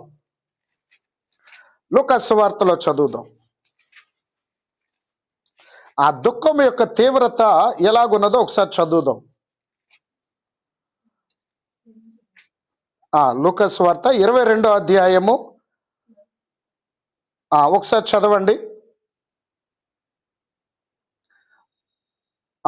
43, 44 44 చదవండి. 22, 44. ఆయన వేదనపడి మరింత ఆతురముగా ప్రార్థన చేయగా ఆయన చెమట నేలపడుచున్న గొప్ప రక్త బిందువుల వలె ఆయను. చాలు. నా ప్రాణము మరణమగునంతగా బహుదుఃఖములో ఉన్నది అని మత్తయి సువార్తలో రాయబడుతుంది. ఆ దుఃఖము యొక్క తీవ్రత, ఆయన అంతరంగములో ఉన్న దుఃఖము యొక్క తీవ్రత ఎలాగున్నది, ఏ రేంజ్లో ఉన్నదయ్యా అంటే, ఏ స్థాయిలో ఉన్నదంటే ఆయన ఆ ప్రార్థన చేయగా చెమట రంధ్రాలలో నుంచి రక్తం వస్తూ ఉన్నది. ఎందుకు ఈ రక్తం అంటే అంతరంగ శోధన యొక్క తీవ్రత, అంతరంగ దుఃఖము యొక్క తీవ్రతది. క్రీస్తు అంతరంగము యొక్క దుఃఖము, ఆ దుఃఖమే ఆ అంతరంగమునకు శోధన, ఆ అంతరంగమునకు ఆ దుఃఖం యొక్క తీవ్రత. అలాగని అంటే ఇక్కడ ఆయన అంతరంగానికి కలిగిన ఆ శోధన వల్ల, అంతరంగానికి కలిగిన ఆ యొక్క శ్రమ వల్ల ఆ తీవ్రత ఎలాగున్నదయ్యా అంటే ఆ చెమట రంధ్రాల్లో నుంచి రక్తం బయటకు వస్తుంది. అంటే ఆ శోధన ఆయన శరీరాన్నే కాదు, ఆయన హృదయాన్నే కాదండి. ఆ శోధన తీవ్రత ముదిరి, ఆ శోధన తీవ్రత ముదిరి సాతాను శోధించడానికి వచ్చినా పడలేదని చెప్పి ఇప్పుడైతే ఆయనే వెళ్ళి అప్పగించుకున్నాడు కదా. ఆయనే వెళ్ళి అప్పగించుకున్నాడు కదా. మీరు ఎవరిని వెతుకుతున్నారు అంటే, మేము నజరేయుడైన యేసుని అన్నప్పుడు ఆయన నేనే అని గెత్సెమనే తోటలో బయటకు వచ్చాడు. వచ్చి నేను వారికి అప్పగించుకున్నాడు. ఆ అప్పగించుకోక మునుపు వాళ్ళకి ఆయన దేహాన్ని బంట్రోతులకి అప్పగించుకోక మునుపు గెత్సెమనే తోటలో ఆయన ఏమంటున్నాడు? నా ప్రాణము మరణమగునంతగా బహుదుఃఖములో మునిగి ఉన్నది. అనగా ఇక్కడ ఆ శ్రమలకు తన్ను తాను అప్పగించుకోక మునుపు తన అంతరంగములో ఆయన అప్పగించుకున్నాడు. అబ్రహాము గారు ఇస్సాకును బహిరంగంగా బలర్పించక మునుపు తన అంతరంగంలో ఆయన బలర్పించేశాడు. అలాగే యేసుక్రీస్తు ప్రభు వారు గెత్సెమనే తోట బయటకు వచ్చి తన దేహాన్ని వారికి అప్పగించుకోక మునుపు ఈ గెత్సెమనే తోటలో తన హృదయాన్ని ఆయన అప్పగించేసుకున్నాడు. అందుకే మరణమగునంతగా నా ప్రాణ బహుదుఃఖములో ఉంటున్నది.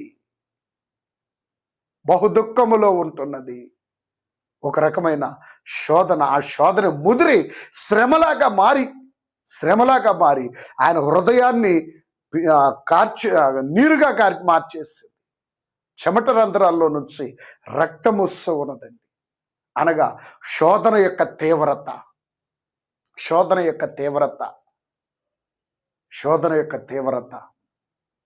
ఇక్కడ శరీరం బాగానే ఉంది. ఆ గెత్సెమనే తోటలో ఆ ప్రార్థనలో ఉన్నప్పుడు శరీరం బాగానే ఉంది, కానీ హృదయమే కరిగిపోయి చెమట రంధ్రాల్లో నుంచి రక్తం బయటకు వచ్చినంతటి వేదన ఆయన అనుభవిస్తున్నాడు.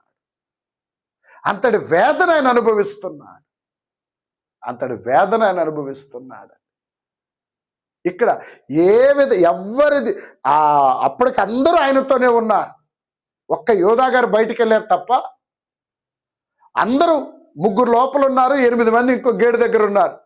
యేసుక్రీస్తు ప్రభు ఒక్కడే ఆ 3 దగ్గర నుంచి రాతివేత దూరం వెళ్ళి అక్కడ ఆయన ప్రార్థనలో ఉన్నారు. అయితే ఈ శోధన దాని తీవ్రత ఎలాగున్నదయ్యా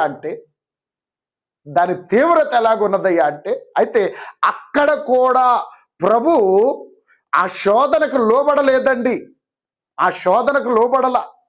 ఆయన అనుభవించబోయే శ్రమ సిలువ అంతరంగానికి సిలువ అనుభవించాలి, శరీరానికి సిలువ అనుభవించాలి. అంతరంగానికి సిలువ, శరీరానికి సిలువ అనుభవించాలి ఆయన. అయితే అక్కడికి వెళ్ళబోయేటప్పుడు కూడా ఆయన తండ్రి యొద్దకు ప్రార్థన చేస్తున్నాడు కానీ ప్రార్థనలో ఉన్నాడు కానీ ఆయన దృష్టి తండ్రి మీద ఉన్నది కానీ శ్రమకు భయపడే స్థితి అయితే లేదు ఆయనలో.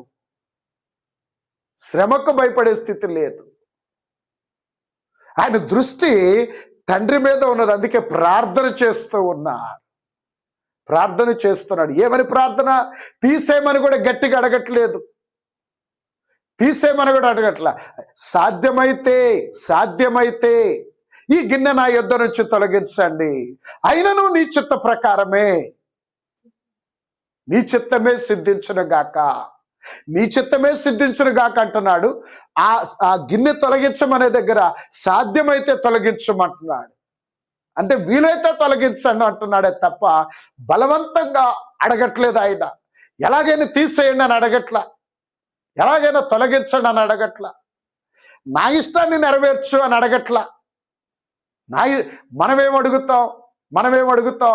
అయ్యా ఈ సమస్య తొలగించండి, ముందు ఈ కష్టాన్ని తొలగించండి, ఈ అనారోగ్యాన్ని తొలగించండి, ఈ ఇబ్బంది తొలగించండి అని అడుగుతాం. కానీ దేవా నీ చిత్తమేనా? నీ చిత్తమైతే తొలగించండి, ఈ కష్టం, ఈ శ్రమ, ఈ రోగం, ఈ ఇబ్బంది, ఈ సమస్య నీ చిత్తమైతే తొలగించండి అని అడగం.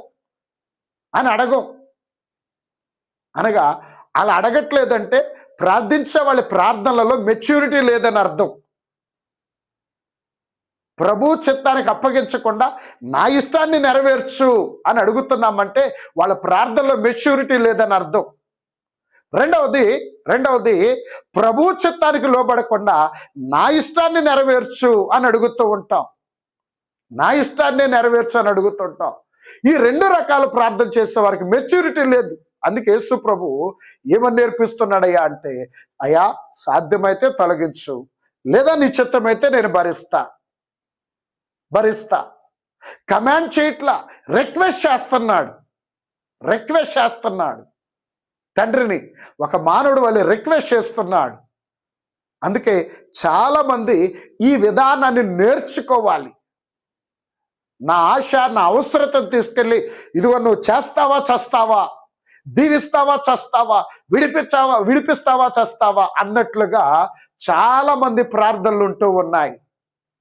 ఇది ప్రార్థనా జీవితంలో మెచ్యూరిటీ లేని వాళ్ళు చేసే ప్రార్థన ఏంటంటే ఇలాగే ఉంటాయి. కానీ ప్రభు ప్రార్థన బట్టి మన ప్రార్థనా విధానాన్ని మార్చుకోవాలి. ఆయన ప్రార్థనా విధానాన్ని బట్టి మన ప్రార్థనా విధానం మార్చుకోవాలి. సరే, అయితే అక్కడ అంతరంగ సిలువ అనుభవించకపోయే ముందు అంతరంగ శోధన, ఆ శోధన యొక్క ప్రభావం ఆయన హృదయాన్ని పీల్చివేస్తున్నట్లుగా ఉన్నది. ఎందుకంటే ఆయన అప్పగించుకున్నాడు కదా. ఇప్పుడు దానికి అధికారం వచ్చింది ఆయన హృదయం మీద, ఆయన శరీరం మీద. గెత్సెమనే తోటలో ఆ శోధనకి ఆయన అప్పగించుకునేసరికి శోధనకి అధికారం వచ్చింది. బయటికి వెళ్ళి శత్రువులకు అప్పగించుకునేసరికి వారికి అధికారం వచ్చింది. అందుకే వారిష్టం వచ్చినట్లు చేస్తున్నారు. ఇక్కడ తన హృదయాన్ని అప్పగించుకునేసరికి ఆ శోధనకి ఆయన హృదయం మీద అధికారం కలిగి ఆయన హృదయాన్ని శోధిస్తూ ఉన్నది. ఆయన హృదయ వేదనను బట్టి ఆయన చెమట రంధ్రాల్లోంచి రక్తం వస్తూ ఉన్నది. అంటే చూడండి, యేసుక్రీస్తు ప్రభుకి శరీర సిలువ కన్నా అంతరంగ సిలువ ఎంతో బలమైనది. అందుకే మనం కూడా అంటూ ఉంటాం కదా, శరీరానికి తగిలిన గాయం కొద్ది రోజులకు మానిపోద్ది, కానీ హృదయానికి తగిలిన గాయం తొందరగా మానదు. ఎందుకంటే హృదయానికి తగిన గాయం చాలా తీవ్రమైనది. ఆ తీవ్రతే చెమట రంధ్రాల నుంచి రక్త రూపంలో బయటకు వస్తూ ఉన్నది. అనగా ఆయన హృదయం యొక్క దుఃఖము, ఆయన హృదయం యొక్క వేదన ఎంత భయంకరంగా ఉన్నదో చూడండి. శోధన అనేది ఆయన హృదయాన్ని ఎలా మెలిపెడుతుందో చూడండి. కాబట్టి ప్రేమ దేవుని బిడ్డలారా, అబ్రహాము గారు శోధనలో గెలిచారు. యేసుక్రీస్తు సేవ ఆరంభంలో శోధన వచ్చింది, అక్కడ యేసు ప్రభు గెలిచారు. వాడి బలహీనతను బయట పెట్టారు, మనకు మాదిరి చూపించారు. అలాగే గెత్సెమనే తోటలో కూడా ఆయన హృదయానికి కలిగిన శోధన, సేవ ఆరంభంలో కలిగిన శోధన ఆయన హృదయానికి. అలాగే గెత్సెమనే తోటలో మరి తీవ్రమైన శోధన ఆయన హృదయాన్ని మెలిపెడుతున్నది. అయినప్పటికీ కూడా అయ్యా ఈ గిన్నె నా యొద్ద నుంచి తొలగించు, నాకెందుకు ఈ తిప్పలు, నాకెందుకు ఈ శోధన అని అడగట్లేదండి. ఎందుకంటే ఆ ప్రార్థన చేస్తాడేమోనని. ఏ ప్రార్థన? అయ్యా ఇదిగో నాకెందుకు వచ్చింది, ఈ మానవుల కోసం పంపించావు, ఈ మానవులేమో మాటనరు, మంచిగా ఉన్నంతసేపు ఉంటారు, ఎప్పుడు ఎలా తిరుగుబాటు చేస్తారో తెలియదు, ఈ మానవుల కోసం నేను ఇది తాగాల, ఈ గిన్నెలో నేను త్రాగాల, ఎందుకు వచ్చింది ఈ గిన్నె తొలగించు, నేను భరించను అని యేసయ్య ఎక్కడ ప్రార్థన చేస్తాడో, ఎక్కడ నా ఇష్టం నెరవేర్చని ప్రార్థన చేస్తాడో అని అంతగా ఆయన హృదయాన్ని శోధించింది సాతాను. ఎందుకంటే ఇక్కడ మనల్ని మనం గమనించుకోవాలండి. మనకి శ్రమ తీవ్రత బాగా పెరిగిందనుకోండి, ప్రార్థన చేస్తూనే ఉంటాం, దేవుణ్ణి విసుక్కుంటూనే ఉంటాం. ఎందుకు ఇలా చేశాడు దేవుడు, ఏంటి ఇలా చేశాడు దేవుడు అని విసుక్కుంటూనే ఉంటాం. ఓ పక్క ప్రార్థన చేస్తూ ఉంటాం, ఓ పక్క విసుక్కుంటూనే ఉంటాం. కానీ శ్రమ తీవ్రత ఎంత పెరిగినప్పటికీ సాతాను ఆశించిన ప్రార్థన ప్రభు చేయల. ప్రభువు మీద తిరుగుబాటు చేసి దైవ చిత్తాన్ని వ్యతిరేకించే ప్రార్థన చేస్తాడేమో అని సాతాను యేసయ్య హృదయాన్ని ప్రేరేపించాడు, అంతగా శోధించాడు. అయినా ఎంత శోధన ఆయన హృదయాన్ని చుట్టుముట్టినప్పటికీ కూడా, అయ్యా సాధ్యమైతే తొలగించు, అయినా నీ చిత్తమే సిద్ధించునుగా కనేసరికి సాతాను, ఆ శోధకుడు సిగ్గుపడి పారిపోయాడు. సిగ్గుపడి ఓడిపోయాడు సాతాను. కాబట్టి ప్రియమైన దేవుని బిడ్డలారా, ఒక్క మారు ఆలోచించండి. అబ్రహాము గారికి కలిగిన శోధన అయితే ఆయన దాన్ని ఆ శోధనే, కానీ ఆ శోధనను ఆయన చేరనివ్వాల. యేసు ప్రభువుకు శోధన, ఆయన దగ్గరికి శోధకుడు వచ్చి శోధించాడు. అయితే అక్కడ యేసయ్య వాడికి దొరకల. గెత్సెమనే తోటలో కూడా యేసు క్రీస్తు వాడికి దొరకల. అలాగే సాతానుడు శోధకుడైన సాతానుడు మన దగ్గరికి వస్తాడండి, మన దగ్గరికి వస్తాడు. అయితే వాడు ఎంతగా వచ్చి మనల్ని శోధించినా మనం కూడా వాడికి దొరకకూడదు.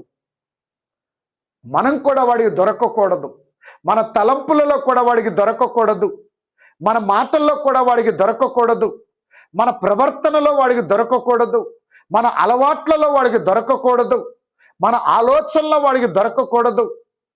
ఏ విషయంలో కూడా సాతానుకు మనం దొరకకూడదు. మరి ఎలాగయ్యా అంటే, శోధన వస్తుంది, శోధన రాకుండా ఉండదు. శోధన వచ్చింది. ఆ శోధన వచ్చినప్పుడు నీ దృష్టి, నీ ఆలోచన ప్రభు మీదే ఉంటే, మన దృష్టి, మన ఆలోచన ప్రభు మీద ఉంటే శోధనే కానీ అది మనలను శోధించలేదు. దాని ప్రభావం మన మీద పడదు. మన దృష్టి, మన ఆలోచన, మన నడవడిక ప్రభు మీదే ఉండాలి. మన మోకాలు దేవుని సన్నిధిలో ఉండాలి. ఎప్పుడైతే ఇలాగుంటామో శోధనలు వస్తాయి, కానీ అవేవి కూడా దాని ఎఫెక్ట్, దాని ప్రభావం మన మీద పడదండి, మన మీద పడదు. కావున ప్రియమైనటువంటి దేవుని బిడ్డలారా, ఈ సిలువ ధ్యానములలో ఉన్న వారులారా, ఒక్కమారు ఆలోచించండి. మనకి శోధనలు వచ్చినప్పుడు మనం ఎలా ఫీల్ అవుతున్నాం, ఎలా రియాక్ట్ అవుతున్నాం. శోధనలు వస్తాయి, అనేక రకాలుగా శోధనలు వస్తాయి. అవి వచ్చినప్పుడు నువ్వు ఎలా ఫీల్ అవుతున్నావు, ఎలా రియాక్ట్ అవుతున్నావు, ఎలా ప్రార్థన చేస్తున్నావు. ఒక్కమారు ఆలోచన చేయండి. ఒక్కమారు మన యొక్క స్థితిని మనం పరిశీలన చేసుకోవాలి. ఒకసారి మన స్థితిని మనం పరిశీలన చేసుకోవలసిన వారమై ఉన్నాము. కాబట్టి ఈ విషయాలని ఒక్కసారి ఆలోచించండి. శ్రమకాల ధ్యానములలో ఈ 11వ దినమున సిలువ సాన్నిధ్యములో ఉన్న వారులారా, ఒక్కమారు ఆలోచన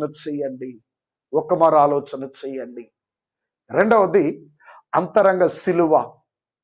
మరి ఇప్పటికే సమయం చాలా అయింది కాబట్టి ఈ అంతరంగ శోధన దగ్గరే మరి ఆపేస్తూ ఉన్నాను. అంతరంగ సిలువ గురించి రేపటి దిన సిలువ ధ్యానములో తెలియచేస్తాను. కాబట్టి ఈ రెండు, ఈరోజు అంతరంగ శోధన, రెండోది అంతరంగ సిలువ. ఈ అంతరంగ సిలువను గురించి రేపు బోధిస్తాను. కాబట్టి ఈ శోధన దగ్గరే మనం వాడిని జయించాలి.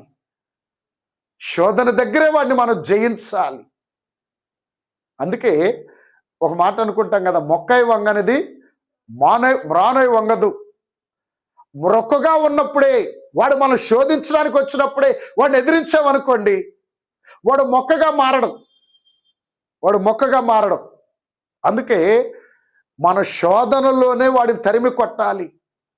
వాడు శోధించడానికి వచ్చినప్పుడే మనం భయపెట్టాలి.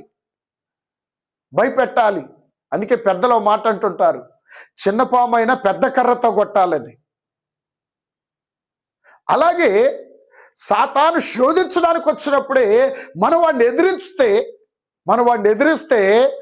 వాడు భయపడతాడు. అందుకే ఆ దైవజనులు ఒక మాట చెప్పారు. సాతాన్ అంటాడట, ఆ మనం భయపడితే వాడు భయపెడతాడట. మనం భయపడితే వాడు భయపెడతాడు, మనం భయపెడితే వాడు భయపడతాడు. మనం భయపడ్డాం అనుకోండి, వాడు భయపెడుతూనే ఉంటాడండి. మనం భయపడితే వాడు భయపెడుతూనే ఉంటాడు. అదే మనం భయపెడతాం మొదలు పెట్టామనుకోండి, వాడు భయపడతాం మొదలు పెడతాడు. కనుక గమనించండి, ఇప్పటి వరకు అనేక విషయాల్లో భయపడుతూ ఉన్నటువంటి ఓ విశ్వాసులారా, భయపడొద్దు. మన ప్రభువు ఉన్నారని, మనకి సమస్తాన్ని జయించిన మన ప్రభువు ఉన్నారు. తన ప్రాణాన్ని మన కొరకు ఇచ్చిన ప్రభువు ఉన్నారు. తన నూతన యెరూషలేమును మనకి ఇవ్వనయ్యున్న ప్రభువు మనకున్నారు. అంత గొప్ప దేవాది దేవుడు మనకున్నాడు. పరమదేవుడే నా పక్షమై ఉండగా 61వ పాటలో దేవదాసయ్య గారు రాశారు, పరమదేవుడే నా పక్షమై ఉండగా నరుడేమి చేయగలడు. పరమదేవుడే నా పక్షమై ఉండగా నరుడేమి చేయగలడు. ఆ పరమజనకుండే నా పొట్టయుండగా పాప పరుడేమి చేయగలడు. ఆ పరమజనకుండే నా పొట్టయుండగా పాప పరుడేమి చేయగలడు. పరమదేవుడే మన పక్షానుండగా నరులేం చేయగలరు? పాప పరుడైన సాతాను ఏం చేయగలడు? మన పక్షంగా ఉన్నవాడెవరు? పరమదేవుడు. కాబట్టి ఆ పరమదేవాది దేవుడైన యేసుక్రీస్తు నిరంతరం సదాకాలం నేను మీతో కూడా ఉన్నానంటున్నారు కదా, నేను విడువను ఎడబాయనంటున్నారు కదా, మనం ఏమడిగినా ఇస్తానంటున్నాడు కదా. లోకానుసారమైనవి, శరీరానుసారమైనవి, కుటుంబ అవసరతల నిమిత్తం ఎన్నో అడిగాము కదా. ఇప్పుడు ఏమడగాలి? శోధనను గ్రహించే శక్తిని అడగండి, శోధనను జయించే శక్తిని అడగండి, శోధనను తిప్పికొట్టే బలాన్ని అడగండి, శోధకుడైన సాతానుని శోధించే శక్తిని అడగండి. శోధించే సాతానునే మనము శోధించే వారంలాగా మారాలి. అప్పుడు వాడు భయపడతాడండి, కావున ప్రియమైనటువంటి దేవుని బిడ్డలారా, అందుకే శోధన దగ్గరే వాడిని మనం ఆపేసుకోవాలి. శోధన దగ్గరే మనం వాడిని ఆపేయాలంటే మనం ఆ శోధనలు వచ్చినప్పుడు ప్రభు వైపు చూడాలి, ప్రభు మీద అనుకోవాలి, ప్రభువునే తలంచుకోవాలి, ప్రభు సన్నిధిలో మోకరించాలి, ప్రభు వాక్యాన్ని మనం ధరించాలి. అప్పుడు శోధకుడిని మనం జయించగలుగుతాము. ఇట్టి క్రీస్తు ప్రభు చూపిన ఇట్టి మాదిరి మనందరం కూడా నేర్చుకొని మన అనుభవంలో కలిగిన వారమై శోధకుడిగా వచ్చే సాతానుని జయిస్తూ వాడిని తరిమి కొడుతూ దేవునికి మహిమకరముగా జీవిస్తూ ప్రభు ఇచ్చే సంపూర్ణ విజయమును పొందుకునే భాగ్యము ఈ దిన సిలువ ధ్యానములోకి భవించిన మీకు త్రిత్వ దేవుడు సంపూర్ణంగా అనుగ్రహించును గాక. ఆమేన్. కళ్ళు మూసుకొని ధ్యానములోకి భవించండి.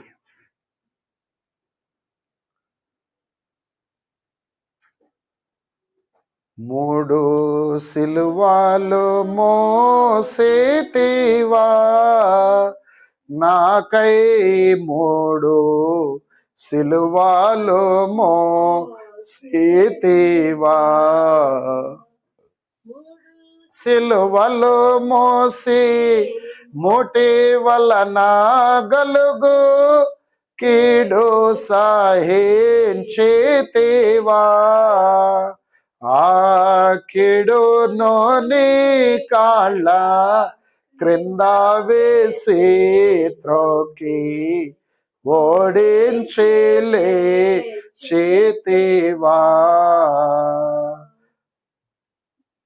మహోన్నతుడా, మిక్కిలి ప్రేమ కలిగిన తండ్రి, మీకు వందనములు నాయన.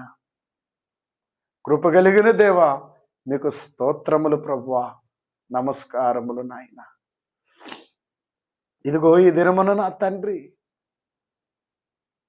శోధకుడైనటువంటి దుష్టుడు నిన్నెలా శోధిస్తున్నాడో, నీ సేవ ప్రారంభములో నిన్నెలా శోధించాడు, గెత్సెమనే తోటలో ఉన్నప్పుడు ఎలా శోధిస్తున్నాడు. నిజమే నాయన, ఈ రోజున మా జీవితములలో కూడా ఎన్నో రకములైన శోధనలు, ఒకదాని వెంట ఒకటి, అనుదినము ఒకదానిని జయించామంటే రెండవది దానికంటే బలమైనది, రెండో శోధన జయించినప్పుడు మూడో శోధన ఇంకా బలమైనది. అయ్యా, మేము శోధనలు జయించే కొద్దీ, భక్తిలో ఎదిగే కొద్దీ వాడు కూడా అయ్యా శోధన యొక్క తీవ్రత పెంచుతూ ఆ శోధనల ద్వారా మమ్మల్ని శోధించడానికి వాడెన్నో కుటిల ప్రయత్నములు చేసేటువంటి దుష్టుడునైనా అయ్యా, మా బలహీనతను బట్టి, మా అసంపూర్ణ భక్తి, మా అవిశ్వాసము, మా పిరికితనము, మాలో ఉన్న నామకార్థత, అయ్యా మాలో ఉన్న ఒక రకమైనటువంటి అయినా అయ్యా పిరికితనమే ఆ శోధనలలో మేము పడిపోతున్నాము నాయన. శోధన వచ్చినప్పుడు మేము నిలబడలేకపోతున్నాం, శోధన వచ్చినప్పుడు వెనకాడుతున్నాము నాయన. శోధన వచ్చినప్పుడు దిక్కులు చూస్తున్నాము. అబ్రహాము గారికి శోధన వచ్చినప్పుడు నీ వైపు చూచాడు నాయన, నీ ఆజ్ఞ వైపే చూచాడు. నీ సేవారములో శోధకుడు నీ యొద్దకు వచ్చి నిన్ను శోధించినప్పుడు నీవు వాక్యం వైపు చూచావు నాయన. కానీ మా యొద్దకు శోధన వచ్చినప్పుడు మేము లోకం వైపు చూస్తున్నాం, మనుషుల వైపు చూస్తున్నాం, పరిస్థితుల వైపు చూస్తున్నామయ్యా. దేవా, మమ్ములను క్షమించండి నాయన. నీవెన్నో కార్యములు మా జీవితంలో చేశావు, ఎన్నో వాక్యములు మాకు వినిపించావు, నేర్పించావు. కానీ శోధన వచ్చినప్పుడు మేము నీ వైపు చూడలేకపోతున్నాం, వాక్య వైపు చూడలేకపోతున్నాం, నీ సన్నిధిలోనికి రాలేకపోతున్నాం, వాక్యాన్ని నెమరు వేసుకోలేకపోతున్నామయ్యా. అయ్యా, సాతాను యొక్క మరొక కుయుక్తి, మేము ప్రార్థన చేసుకున్నా, నీ సన్నిధికి వచ్చి మోకరించి ప్రార్థించిన మా విశ్వాసమును కుదరనీయకుండా శ్రమ గురించే జ్ఞాపకం చేసుకునేటట్టు చేస్తున్నాడు ప్రభువా. దేవా, ఈ బలహీనతలో కూడా మేము పడిపోతున్నామయ్యా. ప్రార్థన చేసుకుంటున్నాం కానీ విశ్వాసంతో ఉండలేకపోతున్నాం, ప్రార్థన చేస్తున్నాం కానీ నీ చిత్తాన్ని గణపరిచే ప్రార్థన చేయటం లేదయ్యా. మా ఇష్టం కొరకే పట్టుబట్టి చేస్తున్నాం, మాకు నచ్చిన దాని కొరకే పట్టుపట్టి చేస్తున్నాం. నీ ఇష్టాన్ని మేము పట్టించుకోవట్లేదు ప్రభువా. మా ఇష్టాన్నే నెరవేర్చమని అడుగుతున్నాం, నీ ఇష్టాన్ని మేము తృణీకరిస్తున్నామయ్యా ఒక్కొక్కసారి. అందుకే ఈ రోజున దుష్టుడు మమ్మల్ని ఎంతో శోధిస్తున్నాడు ప్రభువా, ఎంతో శోధిస్తున్నాడు. ఒక్కొక్కసారి నీ మీద మేము తిరుగుబాటు చేస్తున్నామయ్యా. ఏంటి దేవుడు ఇలా చేస్తున్నాడని. అయ్యా, అయోగ్యులమైన మమ్ములను క్షమించండి, క్షమించండి, క్షమించండి ప్రభువా. నీవు చూపిన మాదిరి, అబ్రహాము గారు చూపిన మాదిరి అయ్యా, సేవారంభంలో నీవు చూపిన మాదిరి, గెత్సెమనే తోటలో నీవు చూపిన మాదిరి, నేర్పిన ప్రార్థన విధానము ఈ రోజున నాయన మా అనుభవములో మేము తెచ్చుకొనుటకు సహాయము దయచేయండి ప్రభువా. మా అనుభవంలో మేము కలిగి ఉండుటకు నీ కృప చూపించండి నాయన, నీ కృప చూపించండి దేవా. నీ కృప చూపించండి. ఇదిగో నాయన, ఇదను సిలువ ధ్యానములు ఏకీభవించు నీ బిడ్డలను అయ్యా జ్ఞాపకం చేసుకోండి. నిజమే, మీరు జ్ఞాపకం చేసుకున్నారు కనుక మమ్మను ఆకర్షించుకున్నావయ్యా. ఆకర్షించుకున్న దేవా, ఆకర్షించుకున్న దేవా,